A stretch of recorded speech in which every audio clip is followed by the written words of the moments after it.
ஒரு காடு. அங்கே புத்தர் அவர் பாட்டுக்கு நடந்து போய்கிட்டே இருக்கிறார். அவருக்கு பின்னாடி ஒரு குரங்கு, அதுவும் தொடர்ந்து வந்துக்கிட்டே இருக்குது. புத்தர் திரும்பி பார்த்தார். குரங்கு அப்படியே குதித்து உயர எழும்பி ஒரு கிளையில் போய் உக்காந்துது. ஏன் இப்படி பண்ணுறேன்னு கேட்டார் புத்தர். என்னை சாதாரணமாக நினைக்க வேணாம், நான் மகாமந்தி. என்னால் எல்லாம் முடியும், முடியாதுங்கிற வார்த்தையே என்னுடைய அகராதியில் கிடையாது. என்ன வேணும்னாலும் செய்வேன் அப்படின்னுது. அப்படின்னா ஒரு பந்தயம் வச்சுக்கலாமான்னார் இவர். ஓ வச்சுக்கலாமேன்னுது. வேறு ஒன்றும் இல்லை, இப்போ நீ மேலே எழும்பி அந்த கிளையில் உட்காந்தது மாதிரி அங்கேருந்து தாவி என் உள்ளங்கையில் உட்காரணும், அவ்வளோதான் அப்படின்னார். அப்படி உட்காந்துட்டா என்ன பரிசு அப்படின்னு கேட்டது அது. சொர்க்கத்தில் இருக்கிற மாமன்னன் மரகத சக்கரவர்த்தியை என்னோட இருக்கும்படியாக கூப்பிட்டுக்கிறேன். அந்த சமயத்தில் அவருடைய அரியணை அங்கே காலியாகிடும், நீ அதில் போய் உட்காந்துக்கலாம். பந்தயத்தில் தோத்துட்டா ஒரு கல்ப காலம் இந்த பூமியில் வாழ வேண்டியிருக்கும். அதுக்கு பிறகு தான் என்கிட்ட வர முடியும். என்ன சொல்கிற அப்படின்னார்.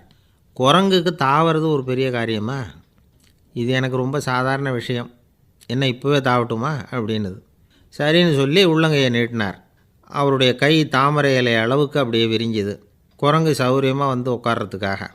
குரங்கு தாவறதுக்கு தயாராச்சு. அதுக்கு முன்னாடி ஒரு சின்ன யோசனை அதுக்கு. இந்த கிளையிலேருந்து அந்த கைக்கு தாவறது எனக்கு ரொம்ப அற்பமான ஒரு வேலை, இது ரொம்ப சாதாரணம், என்னுடைய கௌரவத்துக்கு இது சரியாக இருக்காது. அதனால் நான் என்ன பண்ண போகிறேன்னா, இங்கேருந்து கிளையிலேருந்து அப்படியே உயர எழும்ப போகிறேன். எழும்பி மேல் உலகம் போய் அங்கே ஒரு சுற்றிவிட்டு அதுக்கப்புறம் அங்கேருந்து நேராக இந்த கையில் உட்கார போகிறேன் அப்படின்னு நினச்சிது. என்ன யோசிக்கிற அப்படின்னார் புத்தர். ஒன்றும் இல்லை, இந்த பாயிரம் பார் அப்படின்னு சொல்லி தாவி உயர போயிட்டுது.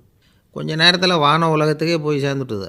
அங்கே போய் பார்த்தா அங்கே ஒரு 5 பளிங்கு தூண்கள் இளம் சிவப்பு நிறத்தில் நின்றுக்கிட்டு இருக்குது. குரங்கு நினச்சிக்கிட்டது, புத்தர்கிட்ட போய் இந்த பளிங்கு தூண்களை பார்த்தோம்னு சொன்னால் அப்படியே திகைச்சி போயிடுவார், இந்த தூணில் ஏதாவது அடையாளம் செஞ்சுட்டு போகணும் அப்படின்னு அந்த இடத்துல மிதந்துக்கிட்டே நினச்சிது. உடனே ஒரு தூணில் எழுதிச்சு. என்ன எழுதிச்சுன்னா, ஒரு மகா ஞானி இங்கே வந்துட்டு போகிறார் அப்படின்னு எழுதிச்சு. எழுதிவிட்டு அப்படியே கீழே தாவி புத்தரோட உள்ளங்கையில் உட்காந்துது. எப்படி பார்த்தீங்களா என்னுடைய வேலை? வான உலகத்துக்கே போய் அங்கே இருக்கிற 5 பளிங்கு தூண்களை பார்த்துட்டு அதில் நான் வந்த விவரத்தை எழுதி வச்சுட்டு அதுக்கப்புறம் இங்கே வந்திருக்கிறேன் அப்படின்னுது ரொம்ப பெருமையாக. அப்படியா அப்படின்னார் புத்தர். ஆமாம், சந்தேகமாக இருந்தால் வாங்க, அழைச்சிட்டு போய் காட்டுறேன் அப்படின்னுது அந்த குரங்கு. அதுக்கு தேவையில்லை, அப்படியே கொஞ்சம் கீழே குனிஞ்சு பார் தெரியும் அப்படின்னார் புத்தர். அங்கே பார்த்தா புத்தரோட உள்ளங்கை தெரிஞ்சுது. நல்லா உத்து பார்த்துது. அவரோட ஒரு விரலில் அது எழுதிய வாசகம் தெரிஞ்சுது. குரங்கு யோசனை பண்ணிச்சு, அப்படின்னா வானத்தில் நான் பார்த்தது புத்தரோட விரல்களா அப்படின்னு யோசிச்சுது. இதை புரிஞ்சுக்கிட்ட உடனே அந்த குரங்கோட கர்வம் அழிஞ்சு போச்சான். நம்ம மனசு தான் இந்த குரங்கு. மனம்ங்கிறதும் ஆணவங்கிறதும் ஒரு நாணயத்தின் 2 பக்கங்கள். மனம் உள்ளவரை ஆணவமும் இருக்கும். மனம் அழிஞ்சாதான் ஆணவம் அழியும். மனம் அழிய வேண்டும் அப்படின்னு பெரியவங்க சொல்கிறது இந்த அர்த்தத்தில் தான். நம்ம ஆளுங்க சவால் விடுறதெல்லாம் வேறு மாதிரி. ஒருத்தன் ஒரு வாய்க்காலை தாண்டுறேன்னு பந்தயம் கட்டி தாண்ட முடியாமல் வாய்க்காலில் விழுந்து காலை உடச்சிக்கிட்டு கட்டு போட்டுக்கிட்டு வந்தான். ஏன்டா அப்படின்னு கேட்டாங்க. நான் பந்தயம் கட்டின நேரம் சரியில்லை அப்படின்னா. எப்படிறான்னு கேட்டிருக்காங்க. வாய்க்காலில் தண்ணி இருக்கிற நேரமாக பார்த்து பந்தயம் கட்டியிருக்கணும் அப்படின்னானா. ஒரு ஊரில் ஒரு ஞானி இருக்கிறார், ரொம்ப பெரிய ஞானி, ரொம்ப வயசாகிட்டுது. கடைசி காலத்தில் அவர்கிட்ட சில பேர் வந்தாங்க. உங்கள் குரு யார் அப்படின்னு கேட்டாங்க. அவர் நிமிர்ந்து பார்த்தார். எனக்கு ஆயிரக்கணக்கான குருமார்கள் உண்டு, அவங்க பேரெல்லாம் சொல்லணும்னா இந்த காலம் பத்தாது, ஆனால் முக்கியமான ஒரு 3 பேரை பற்றி மட்டும் உங்களுக்கு சொல்கிறேன் அப்படின்னாராம். அப்புறம் சொன்னார், அந்த 3 பேரில் ஒருத்தன் ஒரு திருடன். ஒரு சமயம் ஒரு பாலைவனம் வழியாக நான் போய்கிட்டு இருந்தேன். அப்போது வழி தவறி போய் ஒரு கிராமத்துக்கு போயிட்டேன். அது இருட்டு நேரம், நடு ராத்திரி, ஊரே உறங்கி போச்சு. அந்த நேரத்தில் ஒரு ஆள் மட்டும் ஒரு வீட்டு சுவத்தில் ஏதோ பண்ணி உள்ளே நுழையிறதுக்கு முயற்சி பண்ணிகிட்ருக்கிறான். அவங்கிட்ட போய் நான் இன்றைக்கி இங்கே எங்கே தங்க முடியும் அப்படின்னு கேட்டேன். அதுக்கு அவன், இந்த ராத்திரி வேளையில் அது ரொம்ப சிரமம், ஒரு திருடனோட உங்களால் தங்க முடியும்னா நீங்கள் என்னோட தங்கலாம் அப்படின்னா. நான் அவங்க கூட 1 மாதம் தங்கியிருந்தேன். ஒவ்வொரு நாள் ராத்திரியும் இப்போ நான் என்னுடைய வேலைக்கு போகிறேன், நீங்கள் ஓய்வு எடுத்துக்கோங்க அப்படின்னு சொல்லிவிட்டு போவான். அவன் திரும்பி வந்த உடனே உனக்கு ஏதாவது கிடச்சிதான்னு நான் கேட்பேன். அதுக்கு அவன், இன்றைக்கி ராத்திரி ஒன்றும் இல்லை, நாளைக்கு மறுபடியும் முயற்சி பண்ணுவேன் அப்படின்பா.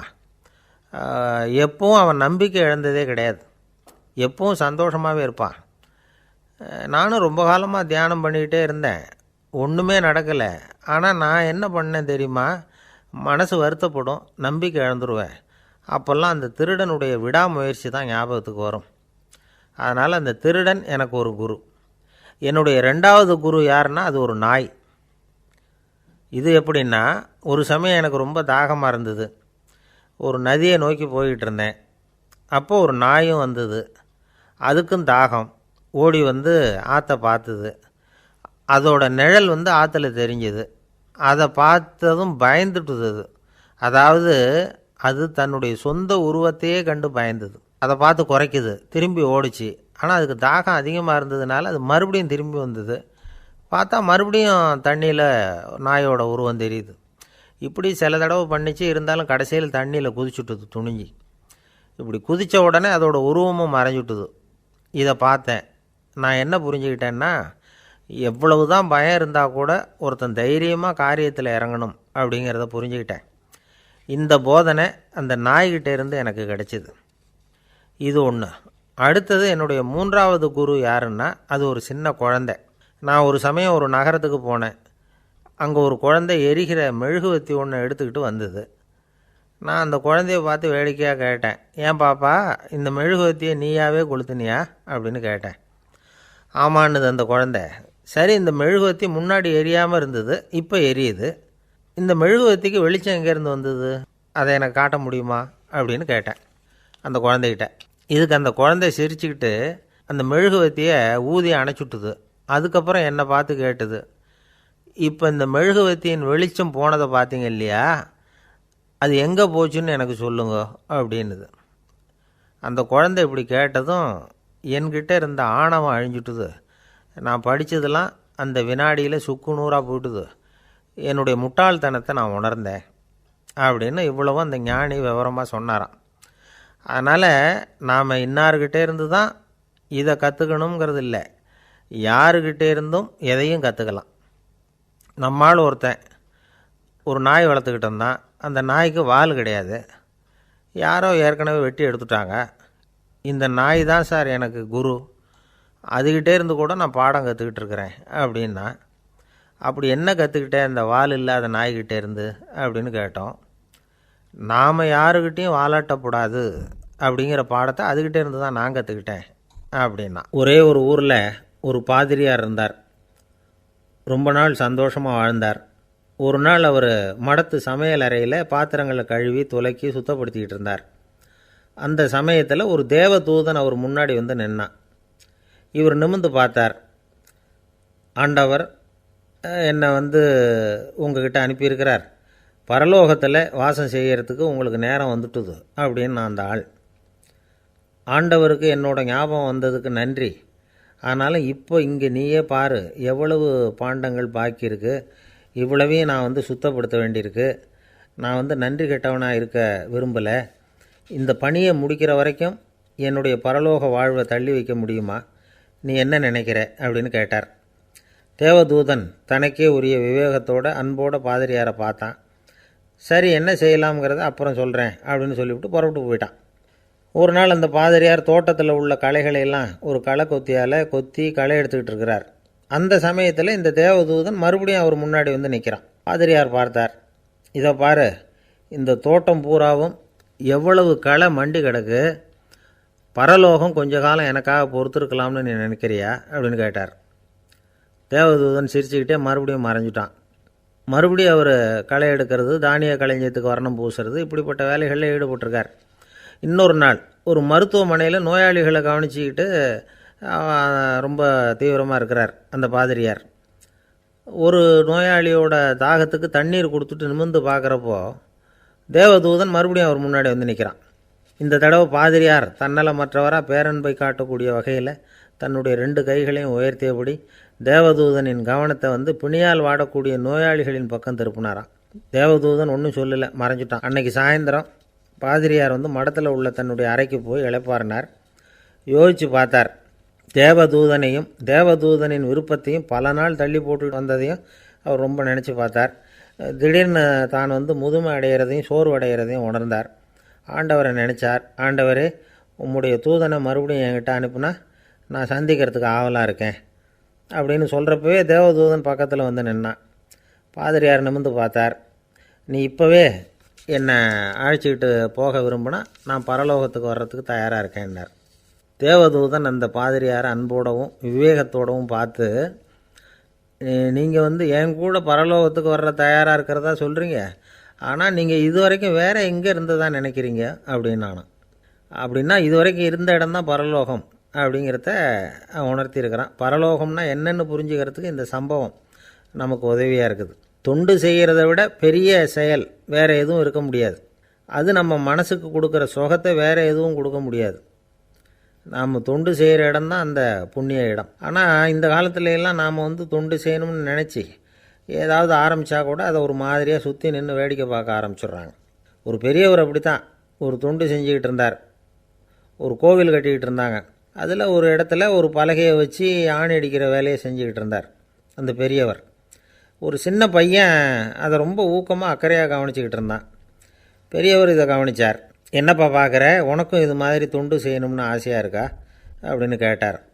அதுக்கு அந்த பையன் சொல்கிறான், அப்படி இல்லைங்க, நீங்கள் ஆணி அடிக்கிறப்போ கையில் சுத்தியால் அடிச்சுக்கிட்டா எப்படி துடிப்பீங்க, எப்படி கத்துவீங்கன்னு தெரிஞ்சுக்கிறதுக்காக அதை பார்க்கணும்னு ஆசை, அதுக்காக தான் காத்துக்கிட்டு இருக்கேன் அப்படின்னு நானும். ஒரு அம்மா, அவங்களுக்கு 35 வயசு இருக்கும். குடும்பத்தில் எந்த கஷ்டமும் இல்லை. இருந்தாலும் காரணம் இல்லாமல் பிள்ளைங்க பேரில் கோவப்படுறது, எரிஞ்சு விழுறது அவங்க வழக்கம். பிள்ளைங்க அழும். உடனே அவங்க மனசும் சங்கடப்படும். இன்னொரு அம்மா, நல்ல வேலையில் இருக்கிறவங்க, வாரத்துக்கு ஒரு தடவையாவது தலைவலி வந்துடும். இவங்களுக்கெல்லாம் உடம்புல எந்த கோளாறும் இல்லை, மனசு மட்டும் சரியாக இருக்காது. தூக்க மாத்திரை கையில் வச்சுருப்பாங்க. 30-35 வயசுடைய பெண்களுக்கு சர்வசாதாரணமாக காணப்படுகிற மனக்கோளாறு இது. இதுக்கு பேர் மனவாட்டம், டிப்ரெஷன், மனமடிவு அப்படின்னு சொல்லலாம். இந்த நோய்க்கு அறிகுறி என்ன தெரியுமா? மனசில் வருத்தமான உணர்வு இருக்கும். அடிக்கடி அழலாம் போல் தோணும். முன்னால் எல்லாம் எந்தெந்த செயலில் ஆர்வம் இருந்ததோ அதெல்லாம் குறைஞ்சிரும், அல்லது சுத்தமாகவே ஆர்வம் இல்லாமல் போயிடும். சில பெண்கள் இளம் வயசில் பக்கத்தில் இருக்கிறவங்க கிட்ட கலகலப்பாக பேசுவாங்க, வீட்டை அலங்கரிக்கிறதுல ஆர்வம் இருக்கும். இப்போ அதிலெல்லாம் ஆர்வம் இல்லாமல் போயிடும். எந்த வேலை செஞ்சாலும் சீக்கிரம் களைப்பு அடைஞ்சுடுறது மாதிரி ஆகிடும். நமக்கு யாருமே உதவியாக இல்லை, நம்ம எல்லோரும் கை விட்டுட்டாங்க போல் இருக்குதே அப்படிங்கிற உணர்வுலாம் உண்டாகும். தன்னைத்தானே குறை சொல்லிக்குவாங்க. நாம் தப்பு பண்ணிவிட்டோம் போல் இருக்குதே அப்படின்னு தோணும். குற்றம் பண்ணிட்டதா நினச்சி கஷ்டப்படுவாங்க. பசி இருக்காது, தூக்கத்தில் தொந்தரவு இருக்கும். அடிக்கடி செத்து போடலாங்கிற உணர்வு வரும். தற்கொலை பண்ணிக்கலாங்கிற எண்ணம் உண்டாகும். சில பேர் தற்கொலை முயற்சியில் கூட ஈடுபடுவாங்க. சில பேருக்கு பலவிதமான உடல் வலிகள் இருக்கும், பலவீனம் இருக்கும், சீக்கிரமாக களைப்படைஞ்சு போடுவாங்க. இதெல்லாம் மனவாட்ட நோய்க்கான தன்மைகள். இந்த மனவாட்டம், அதாவது டிப்ரெஷனை 2 வகையாக பிரிக்கலாமா. ஒன்று தானாக உண்டாக்கிக்கிறது, இன்னொன்று எதிர் விளைவை உண்டு பண்ணுகிற அல்லது நரம்பு சம்பந்தப்பட்ட டிப்ரெஷன். தானாக உண்டாக்கிக்கிற மனவாட்ட நோய் இருக்குது பாருங்கள், அதுக்கு ஏதாவது சூழ்நிலை காரணமாக இருக்கலாம், அல்லது இல்லாமலும் போகலாம். மூளையில் டொப்பாமைன் அல்லது செரட்டோனின் இதோட அளவு குறையும் பொழுது இந்த டிப்ரெஷன் உண்டாகுது. இதுக்கு ஓரளவு பிறவி காரணங்கள் கூட இருக்கலாம். குடும்பத்தில் வேறு சிலருக்கும் வரலாம். பாதிக்கப்பட்ட பெண்ணை பார்க்குறதுக்கு பலவீனமாக தெரியும். கடுமையான குற்ற உணர்வு இருக்கும். தனியாக இருக்கிறதுக்கு ஆசைப்படுவாங்க. நடு ராத்திரியில் எழுந்திரிச்சு உட்காந்து கஷ்டப்பட்டுக்கிட்டு இருப்பாங்க.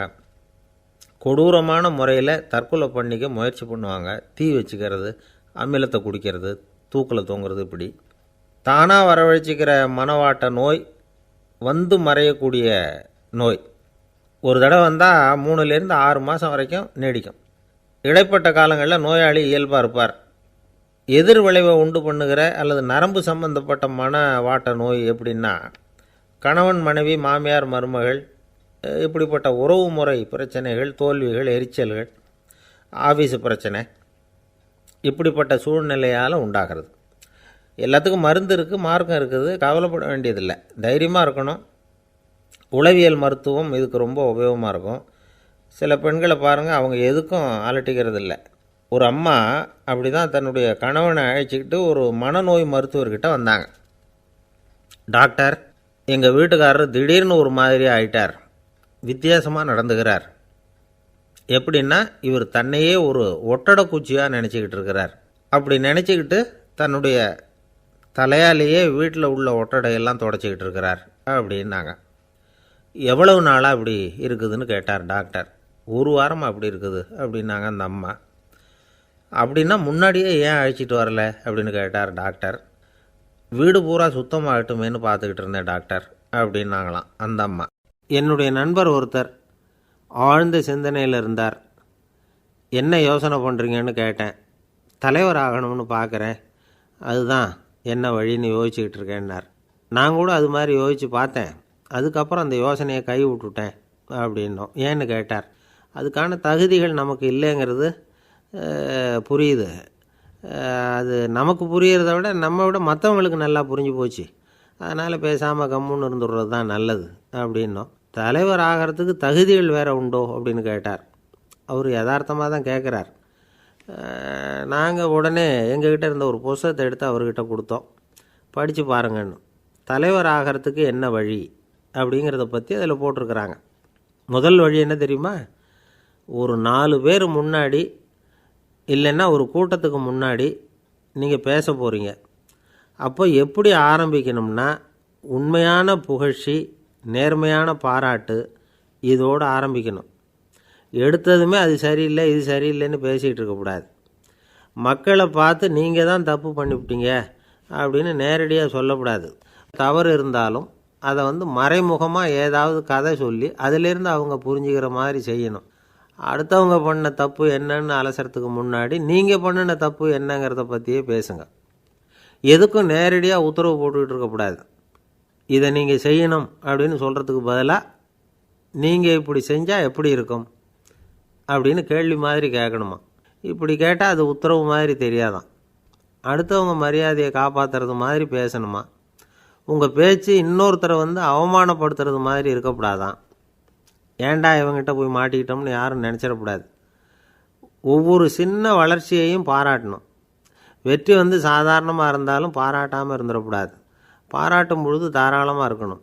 குறை சொல்லும் பொழுது கவனமாக இருக்கணும். வாய்க்கு வந்தபடி பேசிவிட்டால் அதுக்கப்புறம் வகையாக மாட்டிக்கிட்டு முழிக்க வேண்டியிருக்கும். நீங்கள் பேசுகிறது இன்னொருத்தருக்கு ஒரு கௌரவத்தையும் மரியாதையும் உண்டு பண்ணுறது மாதிரி இருக்கணும்.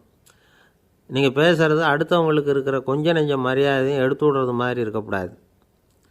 உங்கள் பேச்சை கேட்டால் கேட்குறவங்களுக்கு ஒரு ஊக்கம் வரணும், உற்சாகம் வரணும். தவறு எதுவாக இருந்தாலும் அதை சுலபமாக திருத்திக்கலாம், சரி பண்ணிக்கலாங்கிறது மாதிரி இருக்கணும் உங்கள் பேச்சு. அடுத்தவங்களை சந்தோஷப்படுத்துங்க. உங்கள் யோசனையை கேட்டு நடந்துக்கிறதுனால அந்த சந்தோஷம் அவங்களுக்கு கிடைக்கணும். இந்த தகுதியெல்லாம் உங்ககிட்ட இருந்தால் நீங்கள் ஒரு சிறந்த தலைவராகலாம் அப்படின்னு அந்த புஸ்தகத்தில் போட்டிருக்குது. இந்த காலத்தில் தலைவர் ஆகிறதுக்கு வேறு சில தகுதிகள்லாம் கூட தேவைப்படுது. ஒரு புள்ள தன்னுடைய அப்பா கிட்ட, அப்பா உன்ன மாதிரியே நானும் அரசியலில் சேரணும், தலைவர் ஆகணும்னு ஆசைப்படுறேன், இன்னையிலேருந்து எனக்கு அரசியல் பாடம் கற்றுக் கொடு அப்படின்னு கேட்டிருக்கான். அவரும் சரின்னு சொல்லிவிட்டு ஒரு பெரிய ஏணியை எடுத்துகிட்டு வந்தாராம். ஒரு செவுத்தில் சாத்தினார். இந்த ஏணியில் ஏறி உயர போய் அங்கே பரன் மேலே இருக்கிற ஒரு புத்தகத்தை எடுத்துகிட்டு வாடான்னு இருக்கார். மகனை பார்த்து, அப்பா ஏணி ரொம்ப உயரமாக இருக்குது, நீ ஜாக்கிரதையாக இதை பிடிச்சிக்கோ, நான் ஏறி போகிறேன் அப்படின்னு நான் பையன். பயப்படாத, நான் பார்த்துக்கிறேன்னார் அப்பா. பையன் ஏணியில் ஏறினா உச்சிக்கு போனதும் அப்பா கையை எடுத்துட்டார். ஏணி அப்படியே சரிஞ்சுட்டுது. பையன் பொத்துன்னு கீழே விழுந்துட்டான். இடுப்பை பிடிச்சிக்கிட்டே எழுந்திரிச்சான். என்னப்பா இது, இப்படி என்னை ஏற விட்டுட்டு கையை விட்டுட்டியே, இப்படி கை விடலாமா அப்படின்னு கத்தியிருக்கான். அப்பா நிதானமாக சொன்னாராம், அவசரப்படாதேப்பா, அரசியலில் இதுதான் முதல் பாடம், பெத்த அப்பனாக இருந்தாலும் அவனை நம்பாதே அப்படின்னு உபதேசம் பண்ண ஆரம்பித்தான். இந்த உலகத்தில் எவ்வளவோ உயிரினங்கள் இருக்குது. ஒவ்வொன்றும் ஒவ்வொரு விதமாக சண்டை போடுது. இப்போ 2 மாடு சண்டை போட்டுக்குதுன்னு வச்சுக்கோங்க, என்ன பண்ணும்? 2 முட்டிக்கும். அதுக்கு சண்டை போடுறதுக்கு ஆயுதமாக உபயோகப்படுறது அதோட கொம்பு. 2 சேவல் சண்டை போட்டுக்குதுன்னு வச்சுக்கோங்க, அதுக்கு ஆயுதமாக உபயோகப்படுறது அதோட கால் நகம். காலால் தான் அது ஒன்றோட ஒன்று சண்டை போட்டுக்கும். ஆனால் 2 மனுஷன் சண்டை போட்டுக்கிறான்னு வச்சுக்கோங்க, இவன் இன்னதை தான் ஆயுதமாக உபயோகப்படுத்துவான்னு குறிப்பிட்டு சொல்ல முடியாது. கல்லை எடுப்பான், கத்தி எடுப்பான், துப்பாக்கி எடுப்பான், என்ன வேணாலும் பண்ணுவான். வாயால் திட்டுவான், கையால் அடிப்பான், காலால் உதைப்பான், சகலகலா வல்லவன். விலங்குகள்லாம் பொதுவாக வாயை சாப்பிட்றதுக்கு மட்டும்தான் உபயோகப்படுத்துது. ஆனால் இவனுக்கு சாப்பிட்றதுக்கும் அதுதான், சாப்பிட்டு விட்டு திட்டுறதுக்கும் அதுதான். ஆனால் ஒரு விஷயத்தில் மட்டும் கெட்டிக்கிறேன். அதாவது நாம் சண்டை போட்டுக்கிட்டாலும் பரவாயில்லை, கோழிகள் சண்டை போடாமல் இருக்கணும் அப்படின்னு ஆசைப்படுறான். எதுக்காக? கோழிகள் சண்டை போடாமல் இருந்தால் நிறைய முட்டைகள் போடுமா, அதுக்காக தான் இந்த அக்கறை. கோழி பண்ணை வச்சுருக்கிறவங்களுக்கு இது ஒரு பெரிய பிரச்சனை. அதாவது பண்ணையில் இருக்கிற கோழிகளுக்குள்ளே அடிக்கடி சண்டை வந்துடும். அதனால் முட்டை உற்பத்தி குறைஞ்சிரும். சரி, இதுக்கு என்ன பண்ணுறது? பண்ணையில் போய் உட்காந்துக்கிட்டு தினமும் பஞ்சாயத்து பேசிகிட்டு இருக்க முடியுமா? அமெரிக்காவில் கோழி பண்ணை வச்சுருக்கிற ஒருத்தர் இதை பற்றி யோசனை பண்ணி பார்த்தாராம். ஒரு வழியையும் கண்டுபிடிச்சிருக்கார். கோழிக்கெல்லாம் மூக்கு கண்ணாடி மாட்டி விட்டுட்டோம்னா அது சண்டை போடுற குணம் குறைஞ்சிரும், முட்டை அதிகமாகிடும். அந்த கண்ணாடியில் உள்ள லென்ஸு சிவப்பு நிறத்தில் இருக்கணும், அவ்வளவுதான் அப்படின்னு அவர் கண்டுபிடிச்சாராம். இது ஏற்கனவே நடைமுறையில் கண்டுபிடிக்கப்பட்ட ஒரு விஷயம். ஆனால் எல்லா கோழிக்கும் சிவப்பு மூக்கு கண்ணாடி எப்படி மாட்டி விட்றது? அப்படியே மாட்டி விட்டாலும் அது நழுவாமல் இருக்கணுமே.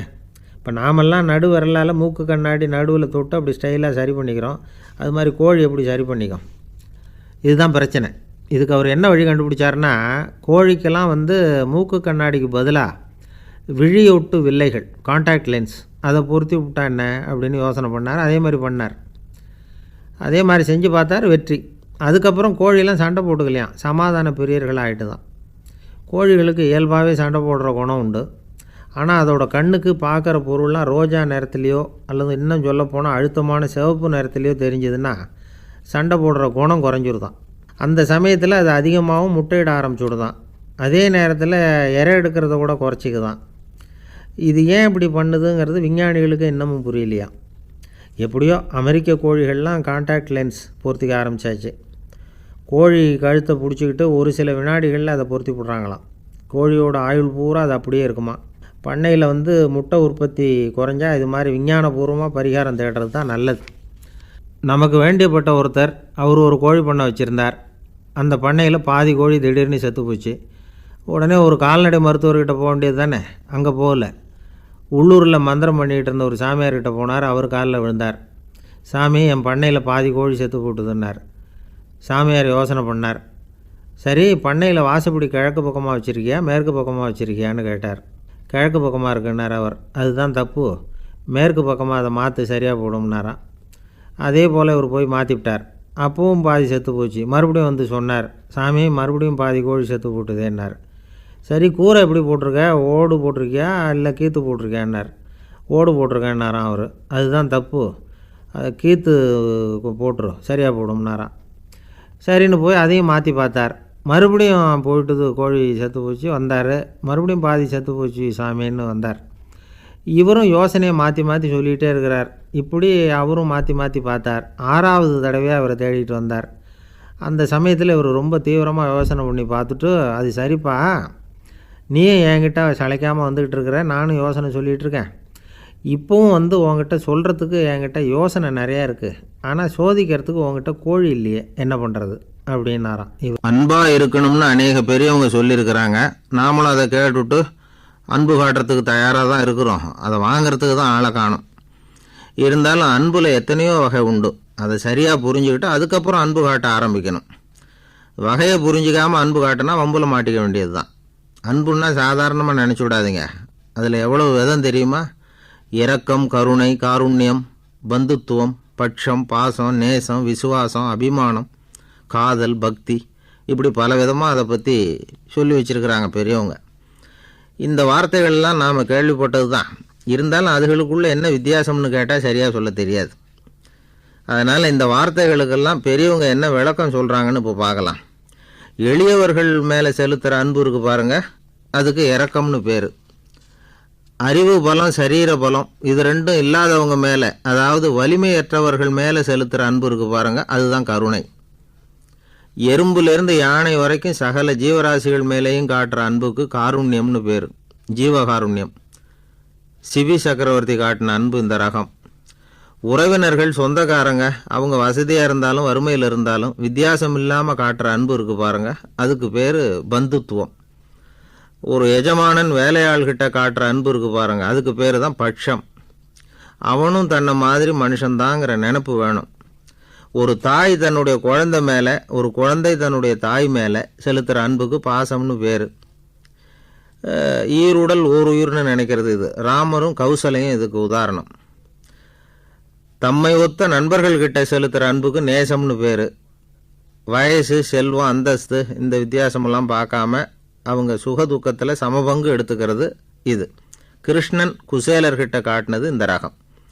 வேலை செய்கிறவன் முதலாளிகிட்ட காட்டுற அன்புக்கு விசுவாசம்னு பேர். தேசத்து மேலேயும் தாய்மொழி பேர்லையும் செலுத்துகிற அன்புக்கு அபிமானம்னு பேர். தேசாபிமானம்னு சொல்கிறோமே இதுதான். ஒரு கணவன் மனைவி பேரில் காட்டுற அன்புக்கு காதல்னு பேர். கடவுள் பேரில் செலுத்துகிற அன்புக்கு பக்தின்னு பேர். இப்படி அன்புல பல ரகம் இருக்கிறப்போ அதில் உள்ள வித்தியாசம் தெரியாமல் இடம் மாற்றி அன்பு காட்டினா இடைஞ்சல் தான். சரி, இந்த அன்பை பற்றி விஞ்ஞானம் என்ன சொல்லுது தெரியுமா? இதயத்தை பாதுகாக்கிறதுக்கு முக்கியமாக தேவைப்படுற ஒன்று இந்த அன்பு தான்னு சொல்லுது. நெதர்லாந்து விஞ்ஞானிகள் இதை ஆராய்ச்சி பண்ணியே கண்டுபிடிச்சிருக்கிறாங்க. கொஞ்சம் முயல் குட்டிகளை 2 பிரிவாக பிரித்தாங்க. 2 குரூப்புக்கும் கொழுப்பு அதிகமாக உள்ள ஆகாரத்தையே கொடுத்துக்கிட்டு வந்தாங்க. ஆனால் ஒரு குரூப்புக்கு வெறுமன ஆகாரத்தை கொடுத்ததோடு சரி, இன்னொரு குரூப்பு முயல்களுக்கு ஆகாரம் கொடுத்ததோடு நிறுத்திக்கல. அதுக்கு முன்னாடி கூண்டுகளை திறந்து விட்டு முயல்களை கொஞ்ச நேரம் எடுத்து கொஞ்சி விட்டு அதுக்கப்புறமா ஆகாரம் கொடுத்தாராம் ஆராய்ச்சியாளர். இந்த குரூப்புக்கு இதய பாதிப்பு 60% குறைச்சலாக இருந்துதான். சில நோயாளிகளுக்கு ஹார்ட் அட்டாக் வந்தாலும் அதை தாங்கிக்கிட்டு குணமாகிற சக்தி அதிகமாக இருக்குது. இது எப்படின்னு ஆராய்ச்சி பண்ணி பார்த்துருக்குறாங்க. அவங்கெல்லாம் மனைவி தன் பேரில் ரொம்ப அன்பாக இருக்கிறதாக நினைக்கிறவங்களாம் இருக்கிறாங்களாம். இதய நோயாளிகள் பல பேரை சந்தித்து இதய நோய் ஏற்பட என்ன காரணம்னு கேட்டிருக்கிறாங்க. அவங்க சொன்ன காரணம்லாம் சாப்பாடு சம்மந்தமாக இல்லையா, மனைவி அன்பா இல்லை, இப்படிப்பட்ட காரணத்தை தான் சொல்கிறாங்களாம். அதனால் இதயத்தை பாதுகாக்கணும்னு நினைக்கிறவங்க அடுத்தவங்க அன்பாக இருக்கிறது மாதிரி பார்த்துக்குங்க, அதுதான் முக்கியம். ஒருத்தர் முகம் பூரா பிளாஸ்டரி போட்டுக்கிட்டு வந்தார். ரொம்ப கோபமாக, என்னங்க ஆச்சுன்னு விசாரித்தேன். எல்லாம் உங்களால் தான் சார்னார். விவரமாக சொல்லுங்களேன். என்ன உங்கள் தகவலை கேட்டுட்டு ஒரு பூனைக்குட்டியை கையில் எடுத்தேன், அன்பாக அதை தடவி கொடுக்கறதுக்காக. ஆனால் அது முந்திக்கிட்டது, அது என் முகத்தை தடவி கொடுத்துட்டுது, முகம் பூரா நகை கீறல், அதுதான் இப்படி அப்படின்னார். அன்புல அறிவு சேராததுனால வந்த கோலம். அமெரிக்க ஜனாதிபதி ஆப்ரஹாம் லிங்கன் ஒரு நாள் தன்னோட கோச்சு வண்டியில் தலைநகரான வாஷிங்டனுக்கு போயிட்டுருக்கிறார். கோச்சு வண்டி ஒரு சாலையில் போயிட்டுருக்கு. அந்த சாலைக்கு ஒரு பக்கத்தில் பயங்கரமான சதுப்பு நிலம். சதுப்பு நிலம்னா அது புதைகுழி, புதை மணலுங்கிறோம்ல, அது மாதிரி. அந்த சதுப்பு நிலத்தில் யாராவது மாட்டிக்கிட்டா அவ்வளோதான், ஆளை கொஞ்சம் கொஞ்சமாக உள்ளே அமுக்கிவிடும், தப்பிச்சு கரையிறது கஷ்டம். அப்படிப்பட்ட நிலம் அது. ஆப்ரஹாம் லிங்கன் ஏதோ ஒரு முக்கியமான அரசாங்க வேலையாக போயிட்டு திரும்பி வந்துக்கிட்டு இருக்கிறார். அதனால் அந்த சமயத்தில் அவர் விலை உசந்த ஆடைகளை அணிஞ்சிருக்கிறார். அப்படி அவர் அந்த கோச்சு வண்டியில் வந்துக்கிட்டு இருக்கிறாரு. அந்த சமயத்தில் ஒரு காட்சி அவர் கண்ணில் பட்டுட்டுது. என்ன தெரியுமா? ரோட்டுக்கு பக்கத்தில் இருந்த சதுப்பு நிலத்தில் ஒரு இளம் பன்றிக்குட்டி சிக்கிக்கிட்டு தவிச்சிக்கிட்டு இருக்குது, பரிதாபமாக கத்திக்கிட்டு இருக்குது. அதை பார்த்தார் லிங்கன். அவருக்கு என்ன மாதிரி ஆயிட்டுது. உடனே வண்டியை நிறுத்த சொன்னார். கீழே இறங்கினார். தன்னோட விலை உசந்த ஆடைகளை பற்றி லட்சியம் பண்ணவே இல்லை. தனக்கே ஆபத்து வரலாம்ங்கிறத பற்றியும் கவலைப்படலை. தான் ஒரு குடியரசுத் தலைவருங்கிறத பற்றியும் அவர் நினச்சி பார்க்கல. நேராக அந்த சதுப்பு நிலம் பக்கமாக போனார். அந்த சேத்துல இறங்கி பன்றிக்குட்டியை காப்பாற்றி கரைக்கு கொண்டுகிட்டு வந்து சேர்த்துட்டார். அதுக்கப்புறம் நிம்மதியாக கோச்சு வண்டியில் ஏறி வெள்ளை மாளிகைக்கு வந்து சேர்ந்தார். ட்ரெஸ்ஸு, உடம்பு பூரா சேறு சகதி. பார்க்குறவங்களுக்கெல்லாம் ஆச்சரியமாக போச்சு. அவங்களுக்கு ஒன்றும் புரியல. இவர் நேராக ட்ரெஸ்ஸு மாற்றிக்கிறதுக்காக போனார். கோச்சு வண்டி ஓட்டிகிட்டு வந்தவங்கிட்ட போய் எல்லோரும் கேட்டாங்க என்ன ஆச்சு அப்படின்னு. அவர் வர்ற வழியில் நடந்த விவரத்தை சொன்னார். ஆப்ரஹாம் லிங்கனுடைய இந்த இறக்க குணத்தை எல்லாரும் பாராட்டினாங்களாம், புகழ்ந்தாங்களாம். ஆனால் இதுக்கு லிங்கன் என்ன பதில் சொன்னார் தெரியுமா? தயவு பண்ணி இந்த புகழ்ச்சியான பேச்சையெல்லாம் ஒதுக்குங்க, அதெல்லாம் வேணாம். அந்த சின்ன பிராணி சகதியில் மாட்டிக்கிட்டு துடிச்சிக்கிட்டு இருந்தது, அதை பார்த்தேன். உடனே என்னுடைய இதயத்தில் ஒரு முள் தைச்சது மாதிரி ஒரு உணர்வு. அந்த முள்ளை பிடுங்கி எறிஞ்சேன், அவ்வளவுதான். உண்மையில் அந்த பிராணிக்கு நான் உதவினேங்கிறத விட எனக்கு ஏற்பட்ட இன்னலை போக்கிக்கிட்டேன் அப்படிங்கிறது தான் உண்மை. அதுதான் பொருத்தம். அப்படி இருக்கிறப்போ இதில் புகழறதுக்கு என்ன இருக்குது அப்படின்னாராம் ஆப்ரஹாம் லிங்கன். எவ்வளவு யதார்த்தமான வார்த்தைகள் பாருங்கள்.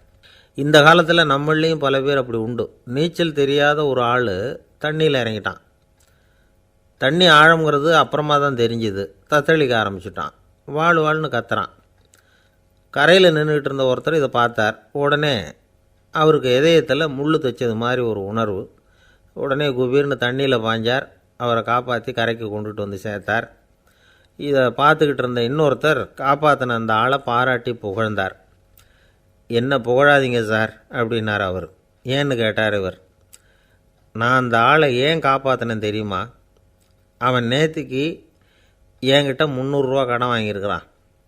இவன் தண்ணியில் போட்டான்னா நான் கொடுத்த கடனும் தண்ணியில் போடும். அதனால தான் விழுந்து காப்பாற்றினேன் அப்படின்னா அந்த ஆள். அவர் ஒரு பெரிய குடும்பத்தில் பிறந்தவர். இருக்கிற சொத்துக்கள் எல்லாத்தையும் வாரி வழங்கிவிட்டு காட்டுக்கு புறப்பட்டார் தவம் செய்கிறதுக்காக. இருந்தது பூராவும் கொடுத்துட்டார். இனிமேல் எதுவுமே இல்லை கொடுக்கறதுக்கு. அப்போது கடைசியாக ஒருத்தன் வந்து கையை நீட்டினான். ஐயா ஏதாவது கொடுங்கன்னா. அவர் பார்த்தார். கட்டியிருக்கிற வேட்டியை தவிர வேறு எதுவுமே இல்லை. 8 முழம் பட்டு வேட்டி ஜரிகை கரையோடு இருக்குது. கடைசியாக அதை தான் எடுத்து கட்டிக்கிட்டு அவர் புறப்பட்டுக்கிட்டு இருக்கிறார். அவர் பார்த்தார். எதிரில் அவன் பரிதாபமாக நின்றுக்கிட்டு இருக்கிறான். அந்த 8 முழ வேட்டியை 2ஆக கிழிச்சார். 4 முழத்தை அவங்ககிட்ட கொடுத்துட்டு மீதி 4 முழத்தை தன்னுடைய இடுப்பில் கட்டிக்கிட்டு அவர் காட்டுக்கு போயிட்டார். இவன் என்ன பண்ணான் தெரியுமா? கையில் கிடைச்ச 4 முழத்தை எடுத்துக்கிட்டு கடை வீதிக்கு போனான். பழைய பட்டு வேட்டி ஜருகை இதெல்லாம் விலைக்கு வாங்குகிற வணிகர் ஒருத்தர் இருந்தார். அவர்கிட்ட போனான். இதை விலைக்கு எடுத்துக்கிறீங்களான்னு கேட்டான். அவர் வாங்கி பார்த்தார். ஆஹா, ரொம்ப அருமையான வேட்டி, விலை ஒசந்த ஜருகை, இது ஏது உனக்குன்னு கேட்டார். அவன் நடந்ததை சொன்னான். அப்படின்னா ஒன்று செய், இந்த வேட்டியோட இன்னொரு பாதியையும் மெதுவாக வாங்கிட்டு வந்துரு, உனக்கு நிறைய பணம் தரேன் அப்படின்னார் அந்த வணிகர். இவன் கொஞ்சம் யோசனை பண்ணி பார்த்தான். கொஞ்சம் இருங்க, அதை வந்துவிட்றேன் அப்படின்னு சொல்லிவிட்டு நேராக காட்டுக்கு போனான். அவர் எங்கே இருக்காருன்னு தேடி கண்டுபிடிச்சான். அவர் ஒரு இடத்துல தவக்கோலத்தில் இருக்கிறார். கட்டியிருந்த இடைவேட்டியும் அவரை அறியாமலே நழுவி கீழே விழுந்து கிடக்குது. இவனுக்கு ரொம்ப வசதியாக போச்சு. அவரை கேட்க வேண்டிய அவசியமே இல்லை. மெதுவாக சத்தம் போடாமல் அடிமேல் அடி வச்சு நெருங்கினான். அவர் கண்ணை மூடிக்கிட்டு அவர் பாட்டு நின்றுக்கிட்டு இருக்கார். இவன் மெதுவாக போய் கீழே கிடந்த அந்த துணியை எடுத்துக்கிட்டு சத்தம் போடாமல் திரும்பி நடந்தான். அப்படி கொஞ்சம் தூரம் நடந்திருப்பான். அப்படி ஓட ஆரம்பிக்கிற சமயத்தில் அவன் காலில் கீழே கிடந்த முள் ஒன்று நறுக்குன்னு தைச்சி விட்டுது. வலி தாங்க முடியாமல் அம்மான்னு கத்திவிட்டான். இந்த சத்தத்தினால கண்ணை மூடி நின்றுக்கிட்டு இருந்த அவர் தவம் கலைஞ்சிது. மெதுவாக கண்ணை திறந்து பார்க்குறார். தன் இடையில் இருந்த வேட்டி அவன் கையில் இருக்குது. இப்போது அவர் நினைக்கிறாராம், இந்த வேட்டி மேலே நான் வச்ச ஆசை அல்லவா அவனை வந்து திருடன் ஆக்கிவிட்டுது அப்படின்னு நினச்சாரான். இது எப்பேற்பட்ட மனநிலைங்கிறத கொஞ்சம் யோசிச்சு பாருங்கள். தான் ஒரு பொருள் மேலே வைத்த பற்று இன்னொரு மனிதன் திருடனாக ஆகிறதுக்கு காரணமாயிட்டுதே அப்படின்னு நினைக்கிறார். அப்படி நினச்ச அவர் யார் தெரியுமா? அவர் தான் மகாவீரர். இழந்துட்டேங்கிறியே, நீ என்னத்தை கொண்டு வந்த இங்கே இழக்கிறதுக்கு? நீ என்னத்தை உண்டாக்குன இது அழிஞ்சுட்டுதுன்னு சொல்கிறதுக்கு? இது அவருடைய சிந்தனை. இன்றைக்கி நம்ம சிந்தனையெல்லாம் வேறு மாதிரி இருக்குது. ஒருத்தன் நடுத்தெருவில் உட்காந்து அழுதுகிட்டு இருந்தான். அந்த வழியாக வந்தவர் கேட்டார், ஏன்ப்பா அழற அப்படின்னு கேட்டார். 5 ரூபா சார், இந்த இடத்துல விழுந்துட்டுது, ரொம்ப நேரமாக தேடுறேன், கிடைக்காது போல இருக்கு அப்படின்னா. எப்போ தொலைஞ்சுது அப்படின்னு கேட்டார். அது எனக்கு தெரியாது சார், பணத்தை தொலைச்சவன் தேடி பார்த்துட்டு போயிட்டான், நான் அவனுக்கு பின்னாடி தேட வந்தவன் அப்படின்னு சொல்லிவிட்டு மறுபடியும் தேட ஆரம்பித்தானான். ஒருத்தர் ரொம்ப அவசரமாக போய்கிட்டு இருந்தார். எங்கே சார் போகிறீங்கன்னு கேட்டோம். எனக்கு வேண்டியப்பட்ட ஒருத்தருக்கு குழந்தை பிறந்திருக்கிறதாக செய்தி வந்திருக்கு, அதுதான் ஆஸ்பத்திரிக்கு போயிட்டுருக்கேன், பார்த்துட்டு வரலாம்னு அப்படின்னார். அப்படின்னா கொஞ்சம் இப்படி உட்காருங்க அப்படின்னோம். சில விவரமெல்லாம் சொல்கிறேன், கேட்டுக்கிட்டு போங்க அப்படின்னோம். உட்காந்தார். அப்புறம் சொல்ல ஆரம்பித்தோம். புதுசாக பிறந்திருக்கிற ஒரு குழந்தைய பார்க்க போகிறதுன்னா அது சாதாரண விஷயம் இல்லை. அதில் ரொம்பவும் கவனமாக நடந்துக்கணும். புது குழந்தைக்கு நோய் சுலபமாக தொற்றும். முக்கியமாக காற்று மூலமாக பரவுகிற நோய்கள் சுலபமாக வந்துடும். அதனால் நமக்கு உடம்பு சரியில்லைன்னா குழந்தைய விட்டு கொஞ்சம் தள்ளியே இருக்கிறது தான் நல்லது. பெரியவங்களை பொறுத்த வரைக்கும் சாதாரணமாக உள்ள ஒரு கிருமி கூட குழந்தையை பொறுத்த வரைக்கும் ரொம்ப மோசமான ஒரு கிருமியாக இருக்கும். சில வெளிநாடுகளில் எப்படி தெரியுமா, பிறந்த குழந்தை தூங்கிக்கிட்டு இருக்கிற ஒரு ரூமுக்கு போகணும்னா போகிறவங்க வந்து முகமூடி போட்டுக்கணும், காலணிகளை மாற்றிக்கணும், அவ்வளவு சுத்தமாக உள்ளே போய் பார்த்துட்டு வரணும். பொதுவாக சில ஆஸ்பத்திரிகளில் பார்த்திங்கன்னா பார்வையாளர்கள் நேரத்தில் விசிட்டிங் ஹவர்ஸ் தாயை விட்டு குழந்தைய தனியாக பிரித்து வச்சுருவாங்க. எதுக்குன்னு நினைக்கிறீங்க? அந்த நேரம் பல பேர் வருவாங்க போவாங்க, அவங்க கை கால் சுத்தமாக இருக்காது, சுத்தமில்லாத கைகள் மூலமாக கிருமிகள் பரவும். சுத்தமில்லாத கைன்னா மண் தூசி படிஞ்சிருக்கிற கை மட்டும் தான் அர்த்தம் இல்லை. சாலையில் கையை வீசிக்கிட்டு நடந்து வர்றீங்க, குழந்தைய பொறுத்த வரைக்கும் அது கூட சுத்தமில்லாத கை தான். தாயை தவிர மற்றவங்க குழந்தைய தூக்காமல் பார்த்துக்கிறது நல்லது. தாய் கூட அளவோடு கொஞ்சிறதோடு நிறுத்திக்கணும். புதுசாக ஒரு குழந்தைய பெற்றுருக்கிற பொண்ணுக்கிட்ட மற்ற தாய்மார்கள் ஏதாவது சொல்லிக்கிட்டே இருப்பாங்க. குழந்தைய அப்படி வளர்க்கணும், இப்படி வளர்க்கணும் அப்படின்னு ஏதாவது அட்வைஸ் பண்ணிக்கிட்டே இருப்பாங்க. இப்படி ஓவராக அறிவுரை பண்ணுறது அந்த பொண்ணை குழப்பி விட்டுரும். அதனால் அப்படிலாம் பண்ணக்கூடாது. அந்த பெண்ணே ஏதாவது கேட்டால் கூட டாக்டர் சொல்ல வேண்டிய விவரங்களையெல்லாம் நாமே சொல்லிகிட்டு இருக்கக்கூடாது. புதுசாக பிறந்திருக்கிற குழந்தைய மட்டும்தான் இப்படி பார்க்கணும்னு இல்லை. ஒரு நோயாளி குழந்தைய பார்க்க போகிறதுனா கூட ரொம்ப எச்சரிக்கையாக தான் நடந்துக்கணும். ஒரு தின்பண்டமோ விளையாட்டு சாமானோ அந்த குழந்தைக்கு நாம் வாங்கிட்டு போகிறதா வச்சுக்குவோம். அதை நேராக கொண்டுகிட்டு போய் அந்த குழந்தைகிட்டே கொடுக்கக்கூடாது. அதோட அப்பா அம்மாக்கிட்ட ரகசியமாக கொடுக்கலாம். அவங்க முடிவு பண்ணட்டும் குழந்தைகிட்ட அதை கொடுக்கலாமா வேண்டாமாங்கிறத. அவங்களுக்கு தான் தெரியும் அதோட மனசும் உடம்பும். உங்கள் அக்கறையை காட்டுறதா நினச்சிக்கிட்டு குழந்தை வாயில் எதையும் கொண்டுட்டு போய் போடாதீங்க. போகிறப்போ உங்கள் வீட்டு குழந்தையும் அழைச்சிட்டு போகாதீங்க. இது நோயை வாங்கிட்டு வந்துடும், அல்லது புதுசாக ஒரு நோயை அதுக்கிட்ட கொடுத்துட்டு வந்துடும். என்ன தான் உங்களுக்கு பழக்கமான குழந்தையாக இருந்தால் கூட அதுக்கு விருப்பம் இல்லைன்னா பேசக்கூடாது. அங்கே போய் அவங்க பள்ளிக்கூடத்தை ஞாபகப்படுத்திகிட்டு இருக்கக்கூடாது.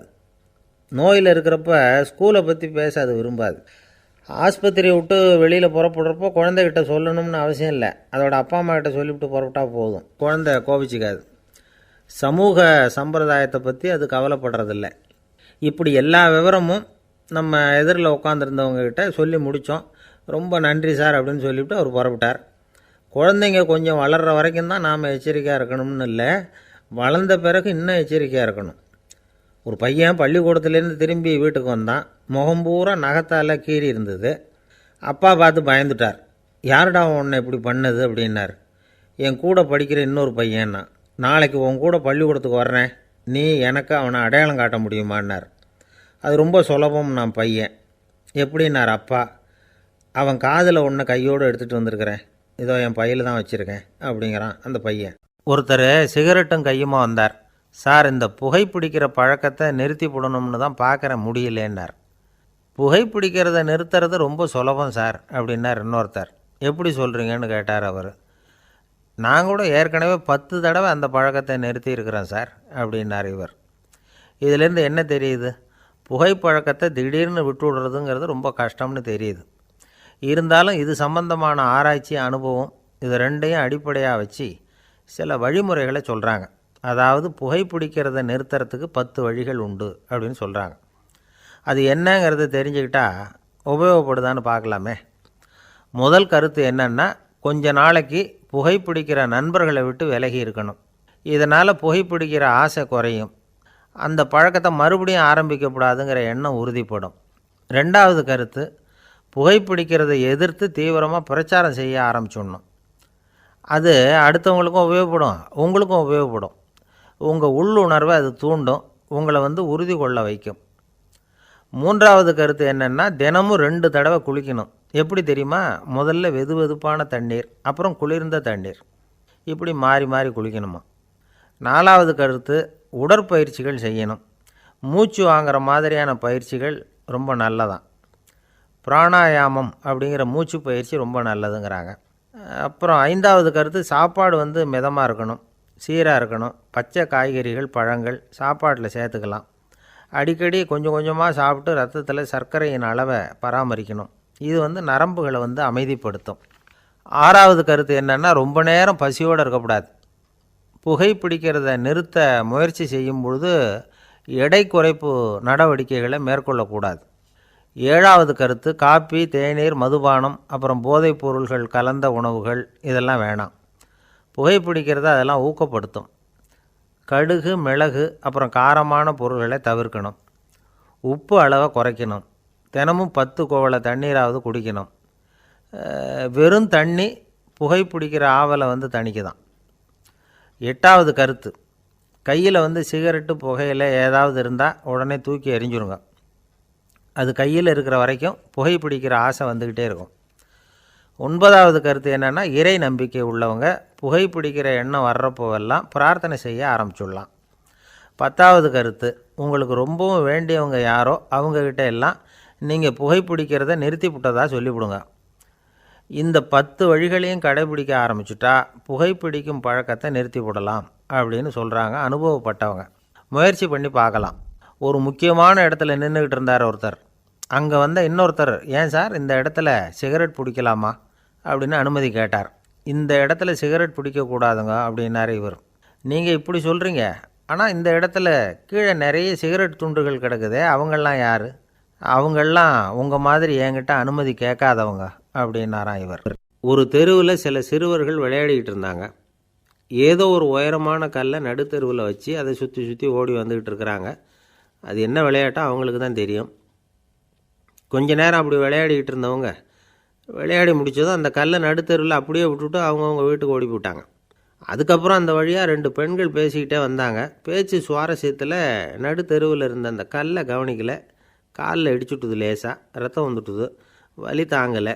காலில் இடிச்சுக்கிட்ட பொண்ணு திட்ட ஆரம்பிச்சுட்டுது. வர வர ஊர் உலகம் ரொம்ப கெட்டு போச்சு, யாருக்கும் பொறுப்பே கிடையாது பாரு, இப்படி நடுத்தருவில் பொறுப்பு இல்லாமல் இப்படி கல்லை போட்டு வச்சுருக்குறாங்களே, இது நியாயமா அப்படின்னு சொல்லி இந்த சமூகத்தை கடுமையாக விமர்சனம் பண்ணிக்கிட்டு அவங்க போயிட்டாங்க. கொஞ்ச நேரம் கழித்து ஒரு வாலிபன் அந்த வழியாக வந்தான். அந்த கல்லை பார்த்தான், நின்னான், ஒரு நிமிஷம் யோசனை பண்ணான், என்ன பண்ணலாம்னு பார்த்தான். தன்னுடைய வீரத்தையும் பலத்தையும் காட்டணும்னு நினச்சான். பின்னாடி போனான். அப்புறம் வேகமாக ஓடி வந்து ஒரு சின்ன ஹை ஜம்ப் அப்படியே துள்ளி குதித்தான். துள்ளி குதித்து தாண்டி அந்த பக்கமாக போய் விழுந்தான். அப்படியே விசில் அடிச்சுக்கிட்டு அவன் பாட்டுக்கு நடந்து போகிறான். அடுத்தபடியாக ஒரு காதல் ஜோடி அந்த வழியாக வந்தது. நடுத்தெருவில் கல் கண்ணில் பட்டது. அவங்க 2 பேரும் ரொம்ப நெருக்கமாக சேர்ந்து வந்துக்கிட்டு இருக்கிறாங்க. நடுவில் கல் இருக்கிறதுனால கொஞ்ச நேரம் 2 பேரும் விலகி மறுபடியும் இந்த பக்கம் வந்து சேர்ந்து போகணும். கொஞ்ச நேரம் நாம் பிரிய வேண்டி இருக்குதே அப்படின்னு வருத்தத்தோடு முணுமுணுத்துக்கிட்டே இந்த பக்கம் வந்தாங்க. அதுக்கப்புறம் வழக்கம் போல் சேர்ந்து அவங்க பாட்டுக்கு எதிர்காலத்தை பற்றி கற்பனை பண்ணிக்கிட்டே போயிட்டாங்க. கடைசியாக அந்த வழியாக பார்வை இல்லாத ஒருத்தர் வந்துக்கிட்டு இருக்கார். அவர் கையில் வழக்கமாக வச்சுருக்கிற அந்த ஊன்றுகோல், கையில் இருக்கிற அந்த ஊன்றுகோலால் தனக்கு முன்னாடி அப்படியும் இப்படியும் அப்படியே தட்டிக்கிட்டு பார்த்துக்கிட்டே அவர் மெதுவாக நடந்து வந்துக்கிட்டு இருக்கிறார். வழியில் இருக்கிற அந்த கல் தட்டுப்பட்டுது. உடனே நடுத்தெருவில் ஒரு கல் இருக்குங்கிறத அவர் புரிஞ்சுக்கிட்டார். உடனே குனிஞ்சார். அந்த கல்லை தடவி பார்த்து எடுத்தார். தெரு ஓரமாக கொண்டுட்டு போய் போட்டார். அதுக்கப்புறம் அவர் பாட்டுக்கு அவர் வழியில் நடந்து போனார். இப்போது இதில் பல பேர் வந்தாங்க போனாங்க. இவங்களில் பார்வை உள்ளவங்க யார், பார்வை இல்லாதவங்க யார்? இப்படி ஒரு கேள்வி கேட்டால் என்ன பதில் சொல்ல முடியும்? கொஞ்சம் யோசித்து பார்த்தா இன்றைக்கி பல பேர் இப்படி தான் இருந்துக்கிட்டு இருக்கிறோம். ஒரு ஆள் பார்க்குறதுக்கு பெரிய மனுஷன் மாதிரி இருக்கார். ஒரு தெரு வழியாக நடந்து வந்துக்கிட்டு இருந்தார். இருட்டு நேரம். வழியில் ஒரு பெரிய கல் கிடந்தது, கருங்கல். பார்த்தார். கொஞ்ச நேரம் யோசித்தார். போய் தூக்கி பார்த்தா ரொம்ப கனமாக இருந்தது. இன்னொரு ஆள் சேர்ந்தாதான் தூக்க முடியும். இவர் உடனே ரோட்டு ஓரமாக போய் ஒரு மரத்தடியில் உட்காந்துக்கிட்டார். 2 பக்கமும் பார்த்துக்கிட்டே இருக்கார், யாராவது வர்றாங்களான்னு. கொஞ்ச நேரத்தில் ஒருத்தர் வந்தார். இவருக்கு தெரிஞ்சவர். என்னங்க இந்த நேரத்தில் இங்கே உட்காந்துருக்குறீங்கன்னு கேட்டார் அவர். அதோ அந்த கருங்கல் அப்படின்னு சுட்டி காட்டினார். ஓ, அதை தூக்கி ஓரமாக போடணுமா? வாங்க 2 பேரும் தூக்கலான்னார் வந்தவர். நான் அதுக்காக உட்காந்துருக்கலேன்னார் இவர். பின்ன வேறு எதுக்காகன்னார் அவர். ஒரு மனுஷன் கருங்கல்லில் காலை இடிச்சுக்கிட்டான்னா எப்படி துள்ளுவான்னு பார்க்கணுங்கிறது எனக்கு ரொம்ப நாளாக ஒரு ஆசை. அதுக்காக தான் உட்காந்துருக்கிறேன் அப்படின்னாராம். பிரம்மத்தை அறிந்தவன் பிரம்மமாகிறான் அப்படின்னு ஒரு பெரியவர் பேசினார் ஒரு கோவிலில். தைத்திரிய உபனிஷத்து அப்படி சொல்லுதான். இதை கேட்கும்பொழுது நமக்கு ஒரு சந்தேகம் வரும். அது எப்படி? பிரம்மத்தை அறிந்தவன் பிரம்மம் ஆகிறான்னா, சிங்கத்தை அறிந்தவன் சிங்கம் ஆகிறானா, தோசையை அறிந்தவன் தோசை ஆகிறானா? இப்படிப்பட்ட சந்தேகம் நமக்கு வர்றதில் ஒன்றும் ஆச்சரியம் இல்லை. இது இயற்கை. இதுக்கும் அந்த பெரியவரே பதில் சொல்கிறார். சிங்கம் வேற, நாம் வேற. அதனால் சிங்கத்தை அறிந்தவன் சிங்கம் ஆக மாட்டான். ஆனால் பிரம்மம் வேற, நாம் வேற இல்லை. அதனால் பிரம்மத்தை அறிந்தவன் பிரம்மமாகிறான் அப்படிங்கிறது அவரோட விளக்கம். மனிதன் அவன்தான் தான் பிரம்மங்கிறது தெரியாதனால தான் அதை வேறு எங்கேயோ தேடிகிட்டு இருக்கிறான். கடைசியில் அது தான் தாங்கிறது புரிஞ்சுக்கிற பொழுது அவன் பிரம்மம் ஆகிடுறான். இதை விளக்கிறதுக்கு ஒரு உபநிஷத்து கதையே இருக்குது. நமக்கு தெரிஞ்ச கதை தான், ஆனால் அதை வேறு விதமான அர்த்தத்தில் விளையாட்டாக சொல்லிகிட்டு இருக்கிறோம். ஒரு சமயம் ஒரு 10 நண்பர்கள் ஒரு காட்டு வழியாக போய்கிட்டு இருக்கிறாங்க. குறுக்க ஒரு நதி. அதை கடந்து அடுத்த பக்கம் போகணும். எல்லோரும் ஒரு வழியாக கடந்து அடுத்த கரைக்கு போய் சேர்ந்துட்டாங்க. அங்கே போய் சேர்ந்ததுக்கப்புறம் எல்லாரும் பத்திரமா வந்து சேர்ந்துட்டோமா அப்படின்னு தெரிஞ்சுக்கிறதுக்காக எண்ணி பார்க்குறான் அந்த கூட்டத்து தலைவன். அவங்க மொத்தம் 10 பேர். ஆனால் இவன் எண்ணி பார்க்குறப்போ 9 தான் வருது. ஏன்னா அவன் தன்னை விட்டுவிட்டான். எதிரில் நிற்கிறவங்கள மட்டுமே எண்ணுறான். ஐயோ 10வது ஆள் எங்கேங்கிறான், பதறான். சரி நீ இரு நான் எண்ணி பார்க்குறேன்னு சொல்லிவிட்டு இன்னொருத்தன் வந்து எண்ணுறான். அவனும் தன்னை விட்டுட்டு எண்ணுறான். 9 தான் வருது. எல்லோரும் கொய்ய முறையோன்னு கத்த ஆரம்பிச்சிட்டாங்க. அந்த சமயத்தில் ஒரு பெரியவர் அந்த பக்கமாக வர்றார். என்ன விஷயம்னு விசாரிக்கிறார். 10வது ஆளை 6 அடிச்சுட்டு போட்டுது அப்படின்னு சொல்லி இவங்க அழறாங்க. சரி அழாதீங்க அப்படின்னு சொல்லி அந்த தலைவனை பார்த்து இப்படி வாங்குறார். வர்றான். இப்போ எனக்கு முன்னாடி ஒரு தரம் எண்ணு பார்க்கலாம்ங்கிறார். 1 2 3ன்னு ஆரம்பித்து 9ல் வந்து முடிக்கிறான். உடனே பெரியவர் நீ தான் அந்த 10வது ஆள் அப்படிங்கிறார். இது உண்மை. நாம் தான் நம்மளை வேறு எங்கேயோ தேடிகிட்டு இருக்கிறோம். நாம் எங்கேயோ தேடிகிட்டு இருக்கிறோமே அந்த பிரம்மம் நாம் தான். இப்படி ஒரு பெரிய உண்மையை விளக்கிறதுக்காக தான் அப்படி ஒரு கதை சொல்லப்பட்டது. ஆனால் அதை வந்து நாம் வேறு விதமாக வேடிக்கையாக உபயோகப்படுத்திக்கிட்டு இருக்கிறோம். எப்படி தெரியுமா? ஒரு ஆத்தங்கரையில் ஒரு 10 பேர் முழிச்சுக்கிட்டே நின்றுக்கிட்டு இருந்தாங்களாம். அந்த பக்கமாக வந்த ஒருத்தன் ஏன் இப்படி முழிச்சுக்கிட்டு நிற்கிறீங்கன்னு கேட்டிருக்கிறான். எங்களுக்கு நீச்சல் தெரியாது, நாங்கள்லாம் அடுத்த கரைக்கு போய் சேரணும் அப்படின்னாங்களாம். சரி நான் கொண்டுட்டு போய் விட்றேன். எல்லாரும் அக்கறைக்கு போய் சேர்ந்த உடனே ஆளுக்கு ₹1 வீதமாக மொத்தம் ₹10 எனக்கு கொடுக்கணும் அப்படின்ட்டுருக்கான் இவன். சரின்னு ஒத்துக்கிட்டாங்க. இவன் ஒவ்வொருத்தராக கையை பிடிச்சி மெதுவாக ஆற்றுல இறக்கி அழைச்சிட்டு போயிட்டான். 9 பேரை கரை சேர்த்துட்டான். 10வது ஆள் பாதி ஆற்றுல போயிட்டுருக்கிறப்போ திடீர்னு வெள்ளம் வந்துட்டுது. புடி நழுவி போச்சு. கையை விட்டுட்டான். வெள்ளம் அடிச்சிட்டு போட்டுது. அழைச்சிட்டு வந்தவன் நீச்சல் அடித்து தடுமாறி கரைக்கு வந்து சேர்ந்துட்டான். கரையில் இருந்தவங்களுக்கு இந்த விஷயம் தெரியாது. இருந்தாலும் இவன் உடம்பு பூரா நனைஞ்சி கொஞ்சம் அதிகமாக மூச்சு வாங்க நின்றுக்கிட்டு இருந்தானா, ஏங்க ஏன் இப்படி மூச்சு வாங்குது, என்ன விஷயம் அப்படின்னு கேட்டாங்களாம். அதுக்கு இவன் கொஞ்சமாக அலட்டிக்காமல் சொன்னானா, வேறு ஒன்றும் இல்லை, நீங்கள் கொடுக்க வேண்டிய ₹10ல் ₹1 குறைஞ்சி போச்சு அவ்வளவுதான் அப்படின்னானா. ஊருக்கு வெளியில் அமைதியான ஒரு இடம். அங்கே ஒரு ஆசிரமம். அங்கே ஒரு சாமியார். அவர் தினமும் நல்ல போதனைகள்லாம் செய்வார். பல பேர் போய் அங்கேயே சில நாள் தங்கி இருந்து அவர் சொல்கிற அறிவுரைகளை எல்லாம் கேட்டுக்கிட்டு வர்றது வழக்கம். ஒரு தடவை அவரை பார்த்துட்டு போகிறதுக்காக 3 வெளியூர் தம்பதிகள் வந்தாங்களாம். அந்த மடத்திலேயே சாப்பிட்டுக்கிட்டு தங்கியிருந்து அவங்களுடைய போதனைகளை கேட்டுக்கிட்டு போகணுங்கிறது அவங்க நோக்கம். காலையில் குளிச்சுட்டு பூஜையில் உட்காந்தார் அந்த சுவாமி. இவங்களும் குளிச்சுட்டு அந்த பூஜையை பார்க்குறதுக்காக அவர் முன்னாடி வந்து உட்காந்தாங்க. பூஜை ஆரம்பமாச்சு. சம்பிரதாயப்படி அது ரொம்ப நேரம் நடந்துக்கிட்டே இருக்குது. இவங்களுக்கு நல்ல பசி. இருந்தாலும் இந்த நேரத்தில் அதை எப்படி வெளியில் காட்டிக்கிறது? பேசாமல் இருந்தாங்க. அந்த சுவாமி பூஜையை முடித்தார். அதுக்கப்புறம் பேச ஆரம்பித்தார். பேச்சு அருமையாக தான் இருந்தது, அமிர்தமாக தான் இருந்தது. இருந்தாலும் இவங்களுக்கு இருக்கிற வயிற்று பசி அது சரியாக கவனிக்க விடலை. அந்த சுவாமியே இதை கவனித்ததா தெரியல. இவங்களுக்கு மனசுக்குள்ளே ஒரு எண்ணம், உள்ளே சாப்பாடு தயாராகிட்டு இருக்கும் போல இருக்குது, இந்த பேச்சு முடிஞ்சது நம்மளை உள்ளே அழைச்சிட்டு போய் சாப்பாடு போடுவாங்கன்னு நினைக்கிறோம் அப்படின்னு இவங்களாம் நினச்சிக்கிட்டாங்க. ஆனால் சுவாமி இதை பற்றி எதுவுமே பேசலை, கண்டுக்கலை. ஒரு அம்மாவால் அதுக்கு மேலே சும்மா இருக்க முடியுமா? முடியல. சாப்பாட்டை கவனிக்கலாமா அப்படின்னு சொல்லி மெதுவாக ஆரம்பித்தாங்க. கவனிக்கலாமே அப்படின்னு உள்ளே அழைச்சிட்டு போனார் சுவாமி. இவங்க ரொம்ப அவசரமாக எழுந்திரிச்சு உள்ளே ஓடினாங்க. அங்கே ஒரு மேஜை மேலே ஒரு கிண்ணம் மூடி இருந்தது. இதுதான் சாப்பாட்டு மேஜை போல இருக்குது, இங்கே சாப்பாடு வந்துடும் அப்படின்னு நினச்சாங்க. உடனே போய் சுற்றி உட்காந்துக்கிட்டாங்க. சுவாமி அந்த கிண்ணத்தை எடுத்து அந்த அம்மா கிட்ட கொடுத்தார். அவங்க அதை வாங்கி மூடியை திறந்து பார்க்குறாங்க. உள்ளே ஒரு சாவி இருக்குது. சரிதான், இது சமையலறை சாவி போல் இருக்குது, அங்கே போய் அதை திறந்து சாப்பாட்டை நாமே எடுத்துக்கிட்டு வந்து இங்கே வச்சுக்கிட்டு சாப்பிட்ணும் போல இருக்குது அப்படின்னு நினச்சாங்க. சாவி இருக்கு இல்லையா, வாங்க பூட்டு நிறையா காட்டுறேன் அப்படின்னு சுவாமி அவங்கள அழைச்சிட்டு போனார், காட்டினார். இவங்க அந்த அறையை ரொம்ப ஆவலோடு திறந்தாங்க. உள்ளே பார்த்தா அங்கே அரிசி, பருப்பு, விதவிதமான காய்கறி எல்லாம் இருக்குது. சமையலுக்கு வேண்டிய மிளகாய், எண்ணெய், பால், தயிர், நெய் இப்படி எல்லாமே இருக்குது. அடுப்பு, விறகு, நெருப்பு போட்டி அது கூட அங்கே இருக்குது. சாப்பாடு தயாராக இருக்கும்னு நினச்சிக்கிட்டு போனால் இப்படி இருக்குதே அப்படின்னு சொல்லி அதை பார்த்ததும் ரொம்ப சோர்ந்து போட்டாங்க அவங்க. சுவாமி என்ன இது சாப்பாடு இல்லையா அப்படின்னாங்க. அதுதான் சாப்பாட்டுக்கு வேண்டிய எல்லாம் இங்கே இருக்குதே, அடுப்பு மூட்டி நீங்கள் தான் அவங்கவுங்க ருசிக்கு தகுந்த மாதிரி சமைச்சிக்கணும், இந்த சன்னியாசிக்கு எப்படி சமைக்க தெரியும் அப்படின்னு கேட்டார் சுவாமி. சாப்பாடு தயாராக இருக்கும்னு நாங்கள் எதிர்பார்த்தோம் அப்படின்னாங்க. நீங்கள் இப்படி சொல்லுவீங்கன்னு நானும் எதிர்பார்த்தேன். இது வரைக்கும் நான் எவ்வளவோ தத்துவம்லாம் எடுத்து சொன்னேன்.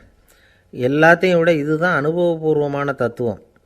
ஆண்டவன் நமக்கு நல்ல மனசை கொடுத்துருக்குறான், நல்ல வாய்ப்புகளையும் தந்திருக்கிறான், அதையெல்லாம் பயன்படுத்திக்கக்கூடிய மூளையையும் சிந்தனையையும் கொடுத்துருக்குறான். அதனால் அடுப்பை தான் நீங்கள் மூட்டணும். அடுப்பை வந்து நீங்கள் தான் மூட்டணும். உங்களுக்கு உகந்ததை நீங்கள் தான் சமைச்சு ருசித்து அனுபவிக்கணும். ஆண்டவனே அதை செஞ்சுக்கிட்டு இருக்க மாட்டான் அப்படின்னாராம் அந்த சுவாமி. நம்முடைய வாழ்க்கையில் பல நல்ல பலன்களை பெறுறதுக்கு நாம் தான் முயற்சி பண்ணணும். அதுக்குரிய சூழ்நிலையை தான் ஆண்டவன் கொடுப்பானே தவிர அதை விளக்கிறதுக்காக தான் அந்த சுவாமி அப்படி செஞ்சு காட்டியிருக்கிறார். இது ஒரு பெரியவர் இப்படி ஒரு விளக்கம் கொடுத்தார். அதுக்கப்புறம் அந்த 3 தம்பதிகளும் தெளிவடைஞ்சுட்டாங்களாம். நாம் தெளிவடைகிறது எப்போங்கிறது தான் தெரியல அப்படின்னு பல பேர் இதை கேட்டுட்டு சொல்லிகிட்டு இருக்கிறாங்க. இந்த கதையை நம்முடைய நண்பர் ஒருத்தர்கிட்ட சொன்னேன். அந்த நண்பர் ரொம்ப சந்தோஷப்பட்டார். நீங்கள் சொல்கிறது கரெக்டு சார், ஆனால் நான் அதை விட ஒரு படி மேலே சார். எனக்கெல்லாம் அரிசி பருப்பு இருக்கிற ரூம் எதுன்னு கையை காட்டிட்டா போதும். உடனே கிண்ணத்துலேருந்து சாவியை எடுத்து கொடுக்கணுங்கிற அவசியம்லாம் இல்லை எனக்கு. அப்புறம் எப்படி ரூமை திறந்துருவீங்க அப்படின்னு கேட்டேன். பூட்டை உடச்சி திறந்துருவேன், அதுதான் எனக்கு பழக்கம் அப்படிங்கிறார். ஒரு நாள் ஒரு தகப்பனார் தன்னுடைய பிள்ளையை அழைச்சிட்டு வந்தார். சார், இவன் சரியாக படிக்க மாட்டேங்கிறான், பெரியவங்களை மதிக்க மாட்டேங்கிறான், நீங்கள் கொஞ்ச நாள் இவனுக்கு குருவாக இருந்து நல்ல விஷயங்களை சொல்லி கொடுத்தா தேவையில்லைன்னார். பெரியவங்களையும் மதிக்காதவன் எப்படி என்ன மதிக்க போகிறான் அப்படிங்கிறது நமக்கு யோசனை வரும் இல்லையா? வேணாங்க, என்னை விட்டுருங்க அப்படின்னோம். அவர் விட மாட்டேன்னு விட்டார். இல்லைன்னா அவரே சிஷ்யன் ஆகிடுவார் போல இருந்தது. சரி, வேறு வழி இல்லாமல் அந்த பையனையே என்னுடைய சீடை நான் ஏற்றுக்கிட்டு உபதேசமெல்லாம் பண்ண ஆரம்பித்தோம். அதாவது குரு பக்தின்னா அது எப்படி இருக்கணுங்கிறத பற்றி சொல்லி கொடுத்தோம் அவனுக்கு. சதமகர் அப்படின்னு ஒரு குரு இருந்தார். அவருக்கு ஒரு சீடர். அவன் பேர் துளசி சைதன்யன், நைஷ்டிக பிரம்மச்சாரி. தன்னுடைய குருவுக்கு எந்த நேரத்தில் எது தேவைங்கிறத புரிஞ்சுக்கிட்டு சேவை செய்கிறவன். ஆனால் இவனை பற்றி மற்ற சீடர்களுக்கு பொறாமை வந்துட்டுது. இவன் மட்டும் இப்படி இருக்கானேன்னு உடனே குருக்கிட்ட போய் கோல் மூட்டினாங்க. அவன் சரியில்லை, அவன் நடந்துக்கிறது சரியில்லை, அப்படி இப்படின்னு எதையாவது சொல்லி. இருந்தாலும் இதையெல்லாம் அந்த குரு நம்பலை. அவருக்கு தெரியும் யார் யார் எப்படின்னு. துளசி சைதன்யன் பெருமையை மற்ற சீடர்களுக்கு உணர்த்தணும் அப்படின்னு நினச்சார். அதுக்கு ஒரு வழி பண்ணார். ஒரு நாள் சீடர்களை எல்லாம் கூப்பிட்டுக்கிட்டு ஒரு காட்டு வழியாக போய்கிட்டு இருந்தார். அங்கே ஒரு பெரிய மலை அருவி கொட்டிக்கிட்டு இருந்தது. குரு சீடர்கள் பக்கம் திரும்பினார். இந்த மலையின் மேலே இருந்து அந்த படுபாதாளத்தில் குதிக்கிறதுக்கு உங்களில் யார் தயார் அப்படின்னு கேட்டார். ஒரு சீடனும் ஆய திறக்கலை, ஒதுங்கி நின்றுக்கிட்டாங்க. பின்னாடி மூட்டை முடிச்சோடு வந்துக்கிட்டு இருந்தான் துளசி சைதன்யன். அவனை பார்த்தார். தப்பாருப்பா, நீ மேலே இருந்து அந்த அருவியில் குதி அப்படின்னார். அப்படியே செய்கிறேன் சுவாமின்னா ஓடி போய் பொத்துன்னு குதிச்சுட்டான். அடுத்த கணமே குருநாதர் தன்னுடைய யோக சக்தியால் பறந்து போய் அவன் கீழே விழுந்துடாமல் தாங்கி பிடிச்சி கொண்டுக்கிட்டு வந்துட்டார். மற்ற சீடர்களுக்கெல்லாம் ஒரு மாதிரி ஆயிட்டுது. அடுத்தபடியாக என்ன பண்ணலாம்னு யோசித்தாங்க இவனை மாட்டி விடுறதுக்கு. ஒரு நாள் வெத்தலை அடிக்கிற ஒரு சின்ன உரலையும் உலக்கையையும் எடுத்து ஒளிய வச்சுட்டாங்க. சதமகர் சன்னியாசி இல்லை, அவர் வெத்தலை போடுவார். பல்லு சரியில்லை, அதனால் இடித்து தான் வெத்தலையை போடணும். திடீர்னு வெத்தலை பாக்கு கேட்டார். வழக்கமாக உரலில் இடித்து தர்றது தான் துளசியின் பழக்கம். உரலை தேடினா கிடைக்கல, என்ன பண்ணுறது? குரு கேட்டுவிட்டாரே, குரு சேவை தானே முக்கியம். என்ன பண்ணால் வெத்தலை பாக்க தன்னுடைய வாயில் போட்டு முன்னும் அதை எடுத்து அவர்கிட்ட கொடுத்துட்டான். குரு எதையோ படிச்சுக்கிட்டே அதை வாங்கி வாயில் போட்டுக்கிட்டார். துளசி இன்றைக்கி தாம்பூலம் நல்லா இடிக்கப்பட்டிருக்கு, ருசியாக வேறு இருக்குது, அதை இடித்த பாத்திரத்தை என் கண்ணால் பார்க்கணும்னு ஆசையாக இருக்குன்னு விட்டார். அதை மட்டும் அனுப்பி போய் நீ வர வேண்டான்னு வேற சொல்லிவிட்டார். இதை கேட்டதும் துளசி தவிச்சு போயிட்டான். இவன் போகாமல் எப்படி வாயை மட்டும் அனுப்பி வைக்க முடியும்? இவன் தவிக்கிறத பார்த்ததும் மற்ற சீடர்களுக்கெல்லாம் மனசுக்குள்ளே ரொம்ப சந்தோஷம். துளசி கொஞ்சமும் யோசிக்கலை. வாழை எடுத்தான், தன்னுடைய தலையவே அப்படியே அறுத்து வெட்டி எடுத்தான். இன்னொரு சீடங்கிட்ட கொடுத்துட்டான், எடுத்துகிட்டு போன்னு சொல்லி. கொண்டுகிட்டு போய் குரு முன்னாடி வைக்கிறாங்க. அந்த தலையில் வாய் திறந்துருக்கு, வெத்தலை போட்டு முன்னு இருந்தது, தெரிஞ்சு போச்சு, சிவப்பாக இருந்தது. அவனுடைய குரு பக்தியை இப்போ எல்லாரும் ஒத்துக்கிட்டாங்க. அதுக்கப்புறம் குரு சதமகர் தன்னுடைய அற்புத திறமையினால் அந்த தலையை மறுபடியும் ஒட்ட வச்சுட்டார். துளசிக்கு உயிர் வந்துட்டுது. இப்படி ஒரு பெரிய கதை உண்டு. அதாவது துளசி சைதன்யன் அவனுடைய குரு பக்தி எப்படி அப்படின்னு கேட்டோம். ரொம்ப அபாரம் அப்படின்னு அந்த பையன் அடக்கமாக, சும்மா விளையாட்டுக்காக தான் அப்படி அவங்ககிட்ட கேட்டோம். ஏன்பா உன்னுடைய குரு பக்தியை என்கிட்ட காட்டுறதுக்கு உன்னோட கழுத்தை நீயே அறுக்கணும்னு நான் சொன்னால் அதை நீ செய்வியா அப்படின்னு கேட்டோம். என்னுடைய கழுத்தை நானே அறுக்க வேண்டிய அவசியம் இல்லை சார் அப்படின்னா அவன். ஏண்டான்னு, அதே காரியத்தை தான் இனிமேல் நீங்கள் தினமும் செய்ய போகிறீங்களே சார் அப்படிங்கிறான்.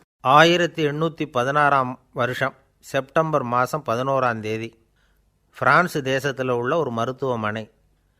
அங்கே ஒரு இளம் டாக்டர் கொஞ்ச நாளைக்கு முன்னாடி தான் அந்த ஆஸ்பத்திரியில் புதுசாக வேலைக்கு சேர்ந்துருக்கிறார். அவர் பேர் ரெனே லெனக். அவர் அன்னைக்கு காலையில் அந்த மருத்துவமனையில் அப்படியே ரவுண்ட்ஸ் வந்துக்கிட்டு இருக்கிறார். வார்டில் ஒரு படுக்கையில் ஒரு இளம்பெண் படுத்திருக்கிறா. அந்த பொண்ணுக்கு இருதய நோயாக இருக்கலாம்ங்கிறது மற்ற டாக்டர்கள் சந்தேகம். அந்த காலத்துல எல்லாம் ஒருத்தருடைய இருதய துடிப்பை தெரிஞ்சுக்கணும்னா நோயாளியின் மார்பில் டாக்டர் வந்து காதை வச்சு பார்த்து தான் தெரிஞ்சுக்கிறது வழக்கம். ஆனால் இந்த பெண்ணும் வந்து இளம்பெண், அந்த டாக்டரும் புதுசாக சேர்ந்துருக்கிறவர். அதனால் பரிசோதனை பண்ண தயங்கினார். கொஞ்ச நேரம் யோசனை பண்ணார். திடீர்னு ஒரு ஞாபகம் வந்தது அவருக்கு. அதாவது அன்றைக்கி விடியற் காலையில் தோட்டத்தில் அப்படி வாக்கிங் போயிட்டு இருந்தப்போ சின்ன பசங்கள்லாம் ஒரு மரக்கட்டையை வச்சு விளையாடிக்கிட்டு இருந்தாங்களாம். அதை இவர் பார்த்துருக்கிறார். அது என்ன விளையாட்டுனா, ஒரு நீளமான மரப்பலகை, அதில் ஒரு முனையில் ஒரு பையன் தன்னுடைய காதை வச்சுக்கிட்டு இருக்கிறான், மறுமுனையில் இன்னொரு பையன் அந்த மரப்பலகையை ஒரு ஆணியால் கீறிக்கிட்டு இருக்கிறான். ஒரு முனையில் ஆணியால் கீறும் பொழுது மறுமுனையில் காதை வச்சிருக்கிற பையனுக்கு அந்த சத்தம் துல்லியமாக கேட்குது. அந்த டாக்டருக்கு காலையில் பார்த்த இந்த விளையாட்டு ஞாபகத்துக்கு வந்துட்டுது. உடனே என்ன பண்ணார் தெரியுமா? ஒரு நீளமான காகிதத்தை எடுத்தார். அதை அப்படியே உருளை மாதிரி உருட்டினார். ஒரு முனையை அந்த நோயாளியின் மார்பில் இடது பக்கம் வச்சார், இன்னொரு முனையில் தன்னுடைய காதை வச்சார். என்ன ஆச்சரியம்! நோயாளியின் மார்பில் நேரடியாக காதை வச்சு கேட்குறத விட துல்லியமாக கேட்டுது இதய துடிப்பு. இதய துடிப்பு மட்டும் இல்லை, மூச்சு இழுத்து விடுறது, திரவ பொருள்களின் அசைவு, எல்லா சத்தமும் தெளிவாக கேட்குது. கிரேக்க மொழியில் ஸ்டெத்தாஸ் அப்படின்னா மார்பு, ஸ்கோப்பின் அப்படின்னா பார்ப்பதுன்னு அர்த்தம். அதனால் டாக்டர் ரெனே லெனக் தான் கண்டுபிடிச்ச கருவிக்கு ஸ்டெத்தஸ்கோப் அப்படின்னு பேர் வச்சார். அவரே வந்து முதல் மாடலையும் செஞ்சார். அளவு ரொம்ப பெருசாக இருந்தது, சுலபமாக எடுத்துகிட்டு போகிறது கஷ்டம், அது அவ்வளோ கஷ்டமாக இருந்தது அது. அதனால் அவரே அதை அப்புறம் 2 பிரிவாக தயார் பண்ணார். இது 2 துண்டையும் டாக்டர் தன்னோட கோட்டு பாக்கெட்டில் வச்சுக்கலாம், தேவைப்படுறப்ப எடுத்து ஒன்றா சேர்த்துக்கலாம். இப்படி தான் அவர் ஆரம்பத்தில் பண்ணார். தன்னுடைய இந்த கண்டுபிடிப்பை பற்றி அவர் ஒரு புத்தகம் எழுதினார். நிறைய விற்றுது, புகழும் பணமும் சேர்ந்தது. பணமும் புகழும் வந்து சேர்ந்தது மாதிரியே அவருக்கு ஒரு நோயும் வந்து சேர்ந்தது. அது என்ன நோயின்னு கண்டுபிடிக்கிறதுக்கும் அவர் கண்டுபிடிச்ச கருவி தான் உபயோகப்பட்டு தான். அவரே அதை கண்டுபிடிச்சார். அவருக்கு வந்திருந்தது காச நோய். 1826ஆம் வருஷம் ஆகஸ்ட் மாதம் 13ஆம் தேதி உலகத்தின் முதல் ஸ்டெதஸ்கோப்பை கண்டுபிடிச்ச டாக்டர் ரெனே லெனக் காலமானார். அவர் சாகிறதுக்கு முன்னாடி மரத்தால் செஞ்சு வச்சுருந்த ஸ்டெதஸ்கோப்பை தனக்கு வேண்டியப்பட்ட ஒரு டாக்டர்கிட்ட கொடுத்து, என்னுடைய சொத்துக்கள்லேயே ரொம்ப வசந்தது அப்படின்னு சொன்னாராம். அதுக்கப்புறம் 3 வெள்ளைக்காரங்க சேர்ந்து இந்த கருவியில் சில மாற்றங்களை பண்ணாங்க.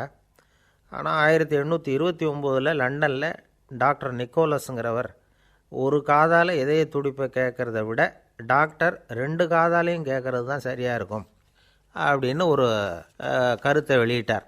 அதுக்கப்புறம் ரொம்ப காலம் கழித்து 1852 ஜார்ஜ் காமான் அப்படிங்கிறவர் ரப்பர் டியூபுகளை உபயோகப்படுத்தி 2 காதாலையும் கேட்குற மாதிரி ஒரு புதிய வடிவத்தை அதுக்கு கொடுத்தார்.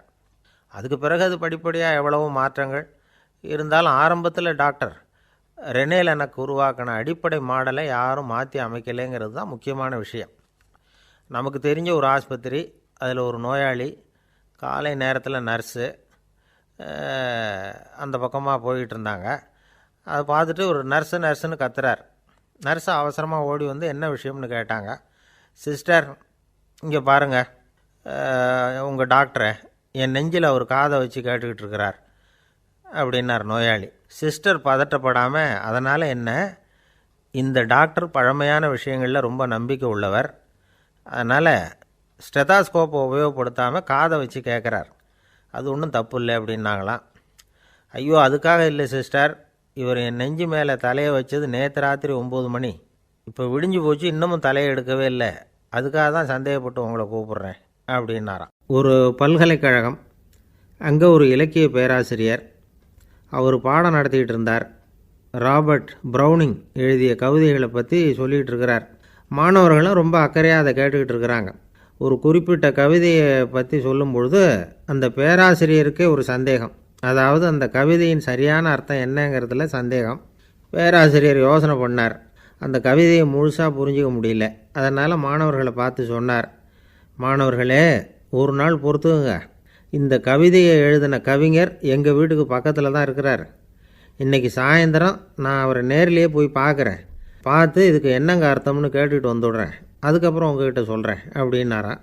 அன்றைக்கி சாயந்தரமே அந்த பேராசிரியர் கவிஞரை தேடிக்கிட்டு போயிட்டார். கவிஞர் அவங்க வீட்டில் அவர் பாட்டு உட்காந்துருந்தாராம். இவர் போய் அவர் முன்னாடி உட்காந்தார். அப்புறம் கேட்டார், ஐயா, அந்த கவிதையின் முழு பொருள் என்னன்னு தெரிஞ்சுட்டு போகிறதுக்காக வந்திருக்கிறேன் அப்படின்னாராம். எந்த கவிதை அப்படின்னாராம் அவர். இவர் அந்த கவிதையை சொல்லியிருக்கார். கவிஞர் கொஞ்சம் யோசனை பண்ணிவிட்டு அப்புறம் சொன்னாராம், பேராசிரியரே, நீங்கள் கொஞ்சம் தாமதமாக வந்துட்டீங்கன்னாராம். இவருக்கு ஒன்றும் புரியல. நீங்கள் என்ன சொல்கிறீங்க?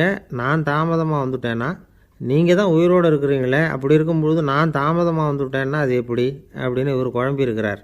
இப்போ கவிஞர் சொன்னாராம், ஐயா, நான் உயிரோடு இருக்கிறேன்னா இல்லையாங்கிறது முக்கியம் இல்லை. நான் அந்த கவிதை வரிகளை எழுதினப்போ 2 பேருக்கு அதோட அர்த்தம் தெரிஞ்சிருந்தது. இப்போ ஒரே ஒருத்தருக்கு தான் அதோட அர்த்தம் தெரியும் அப்படின்னாராம். பேராசிரியர் யோசனை பண்ணியிருக்கார். அப்படின்னா அந்த ஒருத்தர் கவிஞர் ராபர்ட் ப்ரௌனிங்கை தவிர வேறு யாராக இருக்க முடியும்? இவர் தான் அப்படிங்கிறத அவர் மனசில் நினச்சிக்கிட்டார். அதனால் சொன்னார், ஐயா, நான் தாமதமாக வரல, அந்த கவிதையின் பொருள் என்ன அது சொல்லுங்கன்னார். பேராசிரியரே, நான் சொல்கிறது உங்களுக்கு புரியலைன்னு நினைக்கிறேன். நான் இந்த வரிகள் எழுதினப்போ 2 பேருக்கு அதோட அர்த்தம் தெரிஞ்சிருந்தது. அந்த 2 பேர் யாருன்னா, ஒருத்தர் ராபர்ட் ப்ரௌனிங், அதாவது நான், இன்னொருத்தர் கடவுள். இப்போ அது கடவுளுக்கு மட்டும்தான் தெரியும். நானே இதை பற்றி பல தடவை யோசனை பண்ணி பார்த்தேன். இது ரொம்ப அழகானது, ஆனாலும் ரொம்ப வழுக்கலானது. அதை பிடிச்சிட்டோம்னு நினச்சிக்கிட்டு இருக்கும் பொழுதே காற்று மாதிரி அது உங்ககிட்ட இருந்து ஓடி போயிடுது. எனக்கு ரொம்பவும் வருத்தமாக தான் இருக்குது. நிச்சயமாக நான் தான் இந்த வரிகளை எழுதியிருக்கிறேன். அதில் அர்த்தம் இருக்குங்கிறது எனக்கு தெரியும். அதை நான் உணர்கிறேன். ஆனால் நீங்கள் என்னை மன்னிக்கணும். எனக்கே கூட அதை என்னால் விளக்க முடியல. அப்படி இருக்கும்பொழுது உங்களுக்கு எப்படி அதை நான் விளக்க முடியும் அப்படின்னாராம் அந்த கவிஞர். அனுபவிக்கப்படக்கூடிய எல்லாமே விளக்கப்படக்கூடிய ஒன்றல்ல, விளக்கப்படும் எல்லாமே அனுபவிக்கப்படக்கூடிய ஒன்றல்ல அப்படிங்கிறது ஞானிகளுடைய கருத்து. அதுக்காக தான் அந்த சம்பவம்.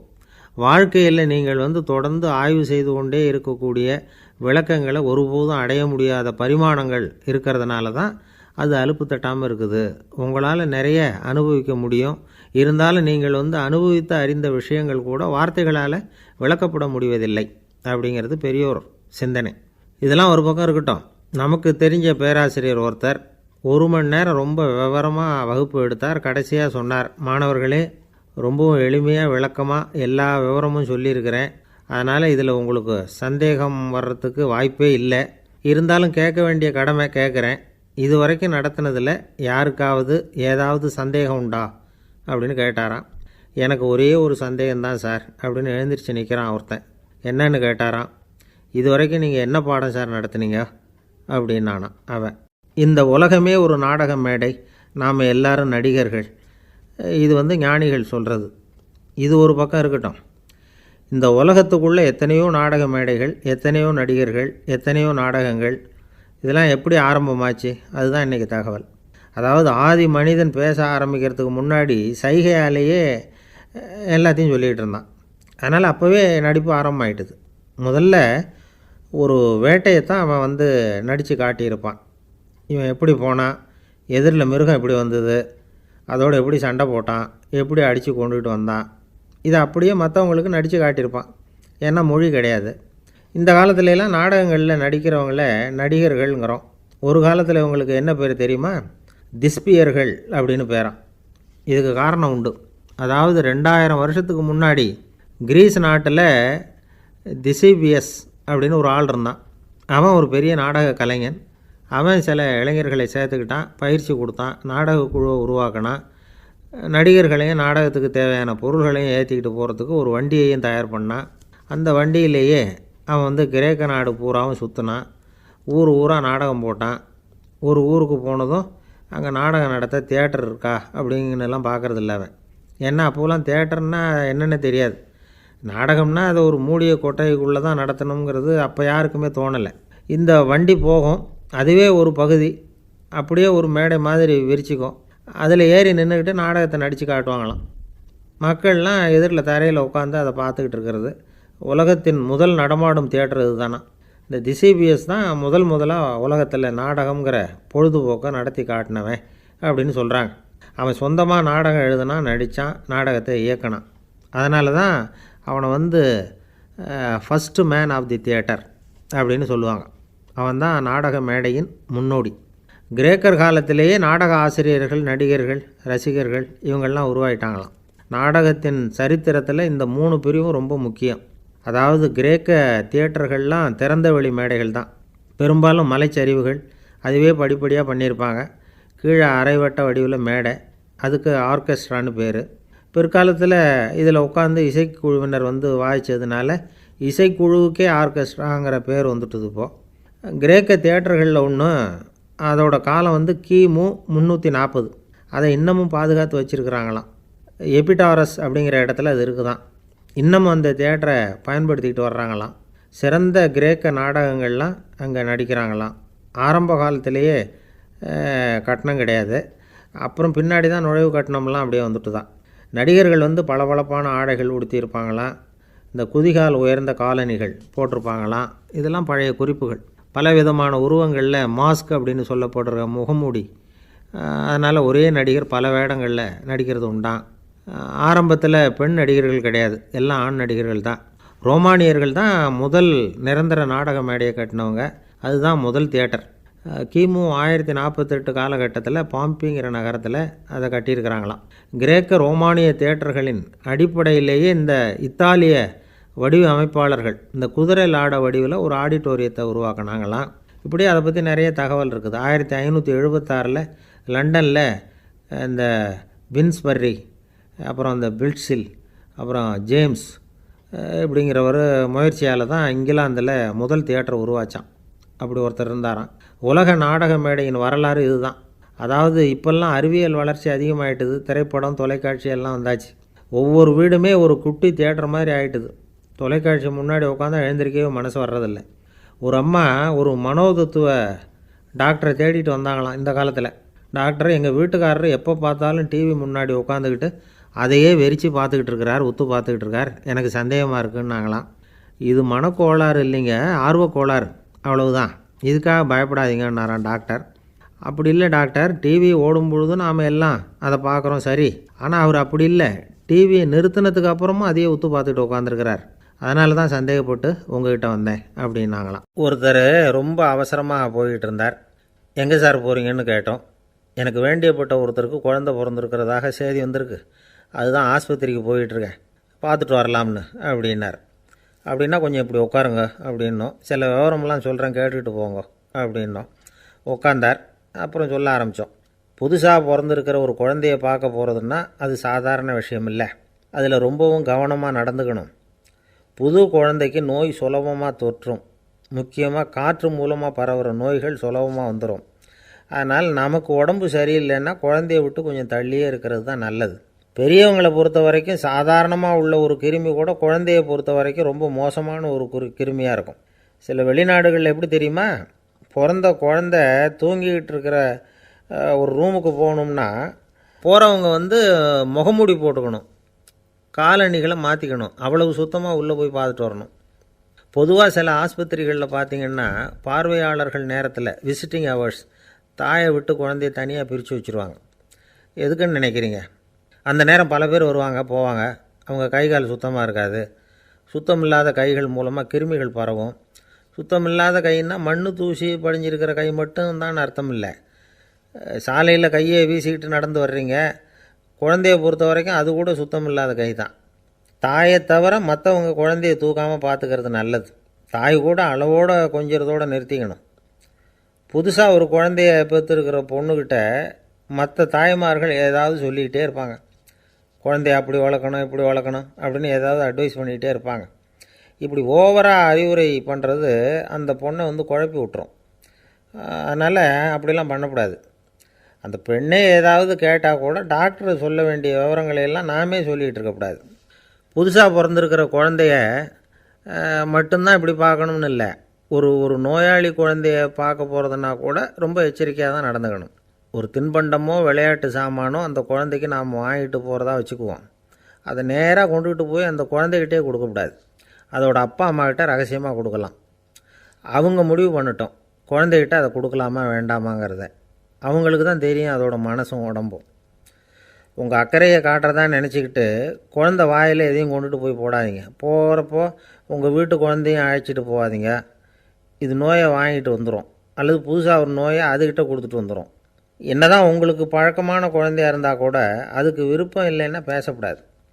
அங்கே போய் அவங்க பள்ளிக்கூடத்தை ஞாபகப்படுத்திகிட்டு இருக்கக்கூடாது. நோயில் இருக்கிறப்ப ஸ்கூலை பற்றி பேச அது விரும்பாது.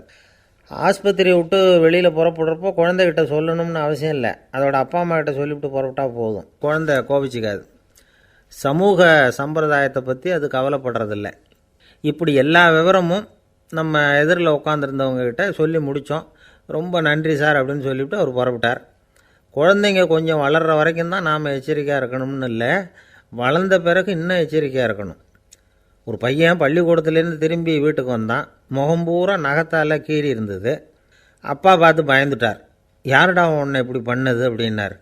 என் கூட படிக்கிற இன்னொரு பையன்னா. நாளைக்கு உன் கூட பள்ளிக்கூடத்துக்கு வர்றேன், நீ எனக்கு அவனை அடையாளம் காட்ட முடியுமான்னார். அது ரொம்ப சுலபம் நான் பையன். எப்படின்னார் அப்பா.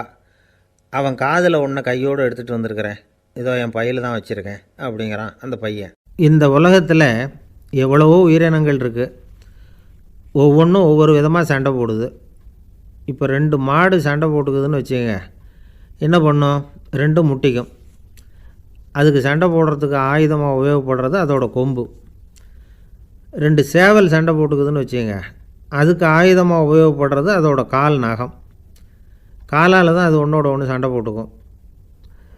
ஆனால் 2 மனுஷன் சண்டை போட்டுக்கிறான்னு வச்சுக்கோங்க, இவன் இன்னதை தான் ஆயுதமாக உபயோகப்படுத்துவான்னு குறிப்பிட்டு சொல்ல முடியாது. கல்லை எடுப்பான், கத்தி எடுப்பான், துப்பாக்கி எடுப்பான், என்ன வேணாலும் பண்ணுவான். வாயால் திட்டுவான், கையால் அடிப்பான், காலால் உதைப்பான், சகலகலா வல்லவன். விலங்குகள்லாம் பொதுவாக வாயை சாப்பிட்றதுக்கு மட்டும்தான் உபயோகப்படுத்துது. ஆனால் இவனுக்கு சாப்பிட்றதுக்கும் அதுதான், சாப்பிட்டு விட்டு திட்டுறதுக்கும் அதுதான். ஆனால் ஒரு விஷயத்தில் மட்டும் கெட்டிக்கிறேன். அதாவது நாம் சண்டை போட்டுக்கிட்டாலும் பரவாயில்லை, கோழிகள் சண்டை போடாமல் இருக்கணும் அப்படின்னு ஆசைப்படுறான். எதுக்காக? கோழிகள் சண்டை போடாமல் இருந்தால் நிறைய முட்டைகள் போடுமா, அதுக்காக தான் இந்த அக்கறை. கோழி பண்ணை வச்சுருக்கிறவங்களுக்கு இது ஒரு பெரிய பிரச்சனை. அதாவது பண்ணையில் இருக்கிற கோழிகளுக்குள்ளே அடிக்கடி சண்டை வந்துடும். அதனால் முட்டை உற்பத்தி குறைஞ்சிரும். சரி, இதுக்கு என்ன பண்ணுறது? பண்ணையில் போய் உட்காந்துக்கிட்டு தினமும் பஞ்சாயத்து பேசிகிட்டு இருக்க முடியுமா?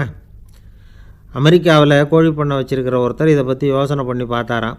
ஒரு வழியையும் கண்டுபிடிச்சிருக்கார். கோழிக்கெல்லாம் மூக்கு கண்ணாடி மாட்டி விட்டுட்டோம்னா அது சண்டை போடுற குணம் குறைஞ்சிரும், முட்டை அதிகமாகிடும். அந்த கண்ணாடியில் உள்ள லென்ஸு சிவப்பு நிறத்தில் இருக்கணும், அவ்வளவுதான் அப்படின்னு அவர் கண்டுபிடிச்சாராம். இது ஏற்கனவே நடைமுறையில் கண்டுபிடிக்கப்பட்ட ஒரு விஷயம். ஆனால் எல்லா கோழிக்கும் சிவப்பு மூக்கு கண்ணாடி எப்படி மாட்டி விட்றது? அப்படியே மாட்டி விட்டாலும் அது நழுவாமல் இருக்கணுமே. இப்போ நாமெல்லாம் நடு விரலால் மூக்கு கண்ணாடி நடுவில் தொட்டு அப்படி ஸ்டைலாக சரி பண்ணிக்கிறோம். அது மாதிரி கோழி எப்படி சரி பண்ணிக்கும்? இதுதான் பிரச்சனை. இதுக்கு அவர் என்ன வழி கண்டுபிடிச்சாருன்னா, கோழிக்கெல்லாம் மூக்கு கண்ணாடிக்கு பதிலாக விழியொட்டு வில்லைகள், காண்டாக்ட் லென்ஸ், அதை பொருத்தி விட்டா என்ன அப்படின்னு யோசனை பண்ணார். அதே மாதிரி பண்ணார். அதே மாதிரி செஞ்சு பார்த்தார், வெற்றி. அதுக்கப்புறம் கோழியெல்லாம் சண்டை போட்டுக்கலையாம், சமாதான பிரியர்கள் ஆகிட்டு தான். கோழிகளுக்கு இயல்பாகவே சண்டை போடுற குணம் உண்டு. ஆனால் அதோட கண்ணுக்கு பார்க்குற பொருள்லாம் ரோஜா நிறத்துலையோ அல்லது இன்னும் சொல்லப்போனால் அழுத்தமான சிவப்பு நிறத்துலையோ தெரிஞ்சதுன்னா சண்டை போடுற குணம் குறைஞ்சிருதான். அந்த சமயத்தில் அது அதிகமாகவும் முட்டையிட ஆரம்பிச்சுடுதான். அதே நேரத்தில் இறை எடுக்கிறத கூட குறைச்சிக்குதான். இது ஏன் இப்படி பண்ணுதுங்கிறது விஞ்ஞானிகளுக்கு இன்னமும் புரியலையா. எப்படியோ அமெரிக்க கோழிகள்லாம் காண்டாக்ட் லென்ஸ் பொருத்திக்க ஆரம்பித்தாச்சு. கோழி கழுத்தை பிடிச்சிக்கிட்டு ஒரு சில வினாடிகளில் அதை பொருத்தி விட்றாங்களாம். கோழியோட ஆயுள் பூரா அது அப்படியே இருக்குமா. பண்ணையில் முட்டை உற்பத்தி குறைஞ்சா இது மாதிரி விஞ்ஞானபூர்வமாக பரிகாரம் தேடுறது தான் நல்லது. நமக்கு வேண்டியப்பட்ட ஒருத்தர், அவர் ஒரு கோழி பண்ணை வச்சுருந்தார். அந்த பண்ணையில் பாதி கோழி திடீர்னு செத்து போச்சு. உடனே ஒரு கால்நடை மருத்துவர்கிட்ட போக வேண்டியது தானே. அங்கே போகல. உள்ளூரில் மந்திரம் பண்ணிகிட்டு இருந்த ஒரு சாமியார்கிட்ட போனார். அவர் காலில் விழுந்தார். சாமி, என் பண்ணையில் பாதி கோழி செத்து போட்டுதுன்னார். சாமியார் யோசனை பண்ணார். சரி, பண்ணையில் வாசப்படி கிழக்கு பக்கமாக வச்சுருக்கியா மேற்கு பக்கமாக வச்சுருக்கியான்னு கேட்டார். கிழக்கு பக்கமாக இருக்குன்னார் அவர். அதுதான் தப்பு, மேற்கு பக்கமாக அதை மாற்று, சரியாக போடும்னாராம். அதே போல் இவர் போய் மாற்றிவிட்டார். அப்பவும் பாதி செத்து போச்சு. மறுபடியும் சொன்னார், சாமி மறுபடியும் பாதி கோழி செத்து போட்டுதேன்னார். சரி, கூரை எப்படி போட்டிருக்க, ஓடு போட்டிருக்கியா இல்லை கீத்து போட்டிருக்கியான்னார். ஓடு போட்டிருக்கேன்னாராம் அவர். அதுதான் தப்பு, அது கீத்து போட்டுரு, சரியாக போடும்னாராம். சரின்னு போய் அதையும் மாற்றி பார்த்தார். மறுபடியும் போயிட்டுது, கோழி செத்து போச்சு. வந்தார். மறுபடியும் பாதி செத்து போச்சு சாமின்னு வந்தார். இவரும் யோசனையை மாற்றி மாற்றி சொல்லிகிட்டே இருக்கிறார். இப்படி அவரும் மாற்றி மாற்றி பார்த்தார். 6வது தடவையாக அவரை தேடிட்டு வந்தார். அந்த சமயத்தில் இவர் ரொம்ப தீவிரமாக யோசனை பண்ணி பார்த்துட்டு, அது சரிப்பா, நீயும் என்கிட்ட சளைக்காமல் வந்துக்கிட்டு இருக்கிற, நானும் யோசனை சொல்லிகிட்டு இருக்கேன். இப்போவும் உங்ககிட்ட சொல்கிறதுக்கு என்கிட்ட யோசனை நிறையா இருக்குது. ஆனால் சோதிக்கிறதுக்கு உங்ககிட்ட கோழி இல்லையே, என்ன பண்ணுறது அப்படின்னாராம் இவர். ஒரு அம்மா, அவங்களுக்கு 35 வயசு இருக்கும். குடும்பத்தில் எந்த கஷ்டமும் இல்லை. இருந்தாலும் காரணம் இல்லாமல் பிள்ளைங்க பேரில் கோவப்படுறது, எரிஞ்சு விழுறது அவங்க வழக்கம். பிள்ளைங்க அழும். உடனே அவங்க மனசும் சங்கடப்படும். இன்னொரு அம்மா, நல்ல வேலையில் இருக்கிறவங்க, வாரத்துக்கு ஒரு தடவையாவது தலைவலி வந்துடும். இவங்களுக்கெல்லாம் உடம்புல எந்த கோளாறும் இல்லை, மனசு மட்டும் சரியாக இருக்காது. தூக்க மாத்திரை கையில் வச்சுருப்பாங்க. 30-35 வயசுடைய பெண்களுக்கு சர்வசாதாரணமாக காணப்படுகிற மனக்கோளாறு இது. இதுக்கு பேர் மனவாட்டம், டிப்ரெஷன், மனமடிவு அப்படின்னு சொல்லலாம். இந்த நோய்க்கு அறிகுறி என்ன தெரியுமா? மனசில் வருத்தமான உணர்வு இருக்கும். அடிக்கடி அழலாம் போல தோணும். முன்னால் எல்லாம் எந்தெந்த செயலில் ஆர்வம் இருந்ததோ அதெல்லாம் குறைஞ்சிரும், அல்லது சுத்தமாகவே ஆர்வம் இல்லாமல் போயிடும். சில பெண்கள் இளம் வயசில் பக்கத்தில் இருக்கிறவங்க கிட்ட கலகலப்பாக பேசுவாங்க, வீட்டை அலங்கரிக்கிறதுல ஆர்வம் இருக்கும். இப்போ அதிலெல்லாம் ஆர்வம் இல்லாமல் போயிடும். எந்த வேலை செஞ்சாலும் சீக்கிரம் களைப்பு அடைஞ்சுடுறது மாதிரி ஆகிடும். நமக்கு யாருமே உதவியாக இல்லை, நம்ம எல்லோரும் கை விட்டுட்டாங்க போல் இருக்குதே அப்படிங்கிற உணர்வுலாம் உண்டாகும். தன்னைத்தானே குறை சொல்லிக்குவாங்க. நாம் தப்பு பண்ணிவிட்டோம் போல் இருக்குதே அப்படின்னு தோணும். குற்றம் பண்ணிட்டதா நினச்சி கஷ்டப்படுவாங்க. பசி இருக்காது, தூக்கத்தில் தொந்தரவு இருக்கும். அடிக்கடி செத்து போடலாங்கிற உணர்வு வரும். தற்கொலை பண்ணிக்கலாங்கிற எண்ணம் உண்டாகும். சில பேர் தற்கொலை முயற்சியில் கூட ஈடுபடுவாங்க. சில பேருக்கு பலவிதமான உடல் வலிகள் இருக்கும், பலவீனம் இருக்கும், சீக்கிரமாக களைப்படைஞ்சு போடுவாங்க. இதெல்லாம் மனவாட்ட நோய்க்கான தன்மைகள். இந்த மனவாட்டம், அதாவது டிப்ரெஷனை 2 வகையாக பிரிக்கலாமா. ஒன்று தானாக உண்டாக்கிக்கிறது, இன்னொன்று எதிர் விளைவை உண்டு பண்ணுகிற அல்லது நரம்பு சம்பந்தப்பட்ட டிப்ரெஷன். தானாக உண்டாக்கிக்கிற மனவாட்ட நோய் இருக்குது பாருங்கள், அதுக்கு ஏதாவது சூழ்நிலை காரணமாக இருக்கலாம், அல்லது இல்லாமலும் போகலாம். மூளையில் டொப்பாமைன் அல்லது செரட்டோனின் இதோட அளவு குறையும் பொழுது இந்த டிப்ரெஷன் உண்டாகுது. இதுக்கு ஓரளவு பிறவி காரணங்கள் கூட இருக்கலாம். குடும்பத்தில் வேறு சிலருக்கும் வரலாம். பாதிக்கப்பட்ட பெண்ணை பார்க்குறதுக்கு பலவீனமாக தெரியும், கடுமையான குற்ற உணர்வு இருக்கும், தனியாக இருக்கிறதுக்கு ஆசைப்படுவாங்க, நடு ராத்திரியில் எழுந்திரிச்சு உட்காந்து கஷ்டப்பட்டுக்கிட்டு இருப்பாங்க, கொடூரமான முறையில் தற்கொலை பண்ணிக்க முயற்சி பண்ணுவாங்க, தீ வச்சுக்கிறது, அமிலத்தை குடிக்கிறது, தூக்கில் தூங்குறது. இப்படி தானாக வரவழைச்சிக்கிற மனவாட்ட நோய் மறையக்கூடிய நோய். ஒரு தடவை வந்தால் 3லேருந்து 6 மாதம் வரைக்கும் நீடிக்கும். இடைப்பட்ட காலங்களில் நோயாளி இயல்பாக இருப்பார்.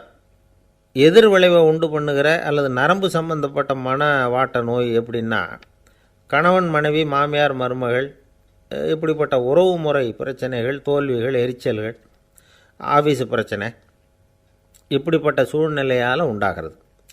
எல்லாத்துக்கும் மருந்து இருக்குது, மார்க்கம் இருக்குது, கவலைப்பட வேண்டியதில்லை, தைரியமாக இருக்கணும். உளவியல் மருத்துவம் இதுக்கு ரொம்ப உபயோகமாக இருக்கும். சில பெண்களை பாருங்கள், அவங்க எதுக்கும் அலட்டிக்கிறது இல்லை. ஒரு அம்மா அப்படி தான் தன்னுடைய கணவனை அழைச்சிக்கிட்டு ஒரு மனநோய் மருத்துவர்கிட்ட வந்தாங்க. டாக்டர், எங்கள் வீட்டுக்காரர் திடீர்னு ஒரு மாதிரி ஆயிட்டார், வித்தியாசமாக நடந்துக்கிறார். எப்படின்னா, இவர் தன்னையே ஒரு ஒட்டடை குச்சியாக நினச்சிக்கிட்டு இருக்கிறார். அப்படி நினச்சிக்கிட்டு தன்னுடைய தலையாலேயே வீட்டில் உள்ள ஒட்டடையெல்லாம் தொடச்சிக்கிட்டு இருக்கிறார் அப்படின்னாங்க. எவ்வளவு நாளாக அப்படி இருக்குதுன்னு கேட்டார் டாக்டர். 1 வாரமாக அப்படி இருக்குது அப்படின்னாங்க அந்த அம்மா. அப்படின்னா முன்னாடியே ஏன் அழைச்சிட்டு வரல அப்படின்னு கேட்டார் டாக்டர். வீடு பூரா சுத்தமாகட்டுமேனு பார்த்துக்கிட்டு இருந்தேன் டாக்டர் அப்படின்னாங்களாம் அந்த அம்மா. என்னுடைய நண்பர் ஒருத்தர், அவருக்கு ஜாதகத்தில் நம்பிக்கை உண்டு, அவரே ஜோசியமெல்லாம் பார்ப்பார். என்ன சார் இந்த காலத்தில் இதையெல்லாம் நம்பிக்கிட்டு இருக்கீங்களேன்னு கேட்டால், உங்களுக்கு ஒன்றும் தெரியாது சார், இந்த உலகத்தில் ஒவ்வொருத்தரும் அவங்கவுங்க செய்கிற நல்லது கெட்டதுக்கு தகுந்த பலனை அனுபவிச்சே தேரணும்பார். அது மட்டும் இல்லை, ஒருத்தன் செத்துட்டா கூட அவன் செஞ்ச பாவ புண்ணியங்கள் கூடவே போயிட்டுருக்கோம்பார். அது எப்படி கூட போவோம் அப்படின்னு குதர்க்கமாக கேட்டால், அதுக்கு அவர் ஒரு கதை சொன்னார். அது ரொம்ப சுவாரஸ்யமாக இருந்தது. ஒரு ஊரில் ஒருத்தர் இருந்தாராம். அவர் ஜோசியம் பார்க்குறதுல ரொம்ப கெட்டிக்காரரு. ஒருத்தருடைய தலைமுடியை மட்டும் அவர்கிட்ட காட்டினா போதும், அதை மட்டும் பார்த்துட்டு அவருடைய ஜாதகத்தையே சொல்லிவிடுவாராம்.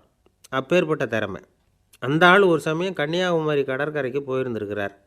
அங்கே கரை ஓரமாக ஒரு மண்டை ஓடு கிடந்திருக்கு. அதை எடுத்து பார்த்துருக்கிறார். அந்த மண்டை ஓட்டை வச்சுக்கிட்டே அதோட ஜாதகத்தை அலசியிருக்கிறார். இந்த மண்டை ஓட்டுக்கு உரிய ஆசாமி வாழ்க்கையில் ரொம்ப கஷ்டப்பட்டுருக்கிறான், நிறைய கஷ்டத்தை அனுபவிச்சிருக்கிறான், அது தாங்க முடியாமல் தான் கடலில் விழுந்து தற்கொலை பண்ணிகிட்டு இருக்கான் அப்படிங்கிறத அவர் கணிச்சுட்டார்.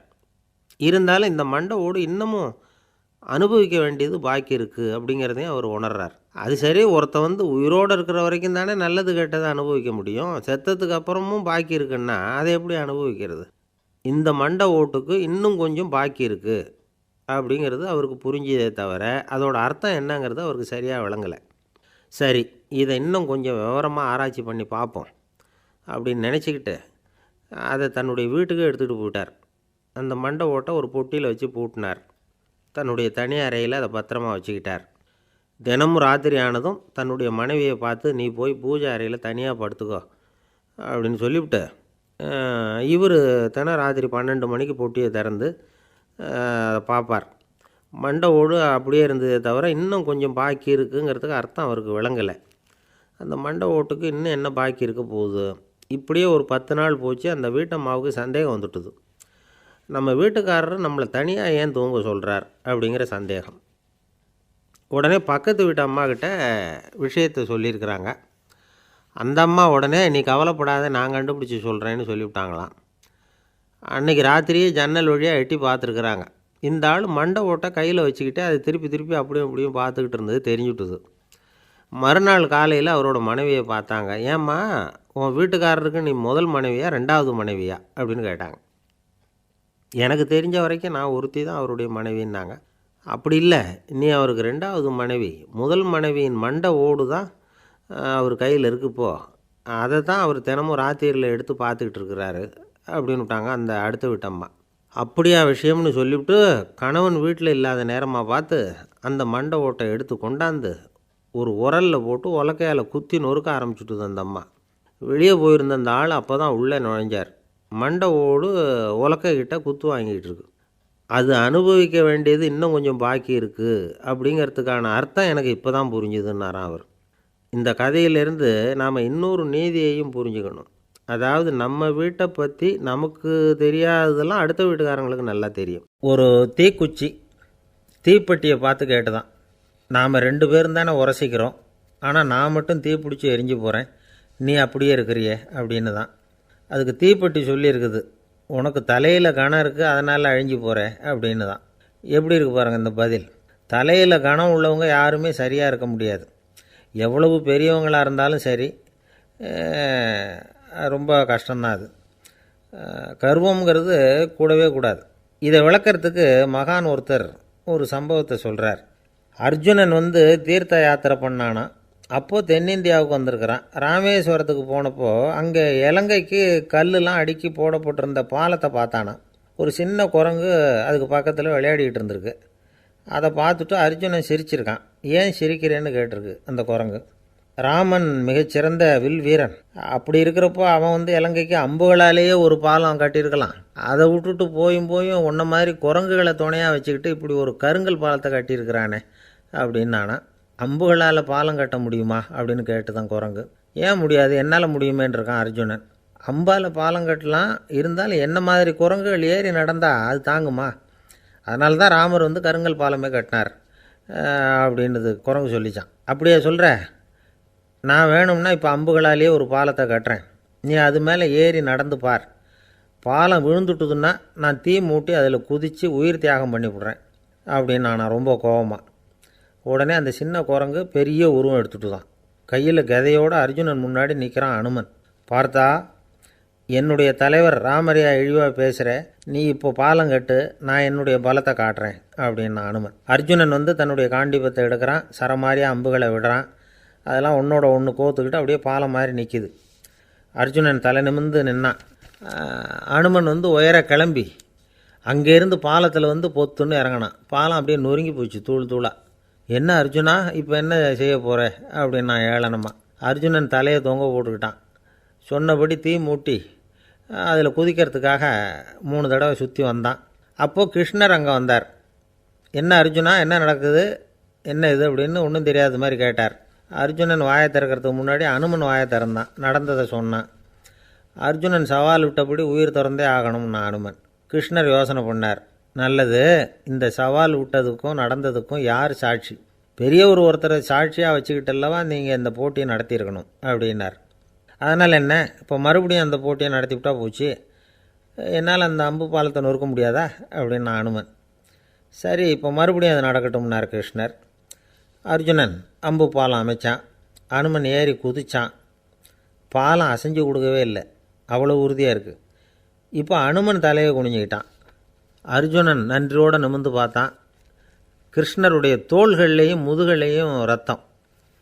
என்ன சுவாமி, என்ன நடந்ததுன்னு நான் பதறி போய், உன் அம்பு பாலத்தை நான் தான் முட்டு கொடுத்து தாங்கிக்கிட்டு இருந்தேன். அனுமன் குதித்தப்போ என் மேலே ஏற்பட்ட காயங்கள் இவை. பின்ன உன்னுடைய அம்பு பலத்தினாலேயா பாலம் நின்றுதுன்னு நினைக்கிறேன் அப்படின்னாராம். முதல்ல அர்ஜுனன் அப்புறம் அனுமன் 2 பேருக்குமே கர்வ பங்கம் ஆகிட்டு தான். அதாவது அவங்கக்கிட்ட இருந்த கர்வம் போயிட்டுது.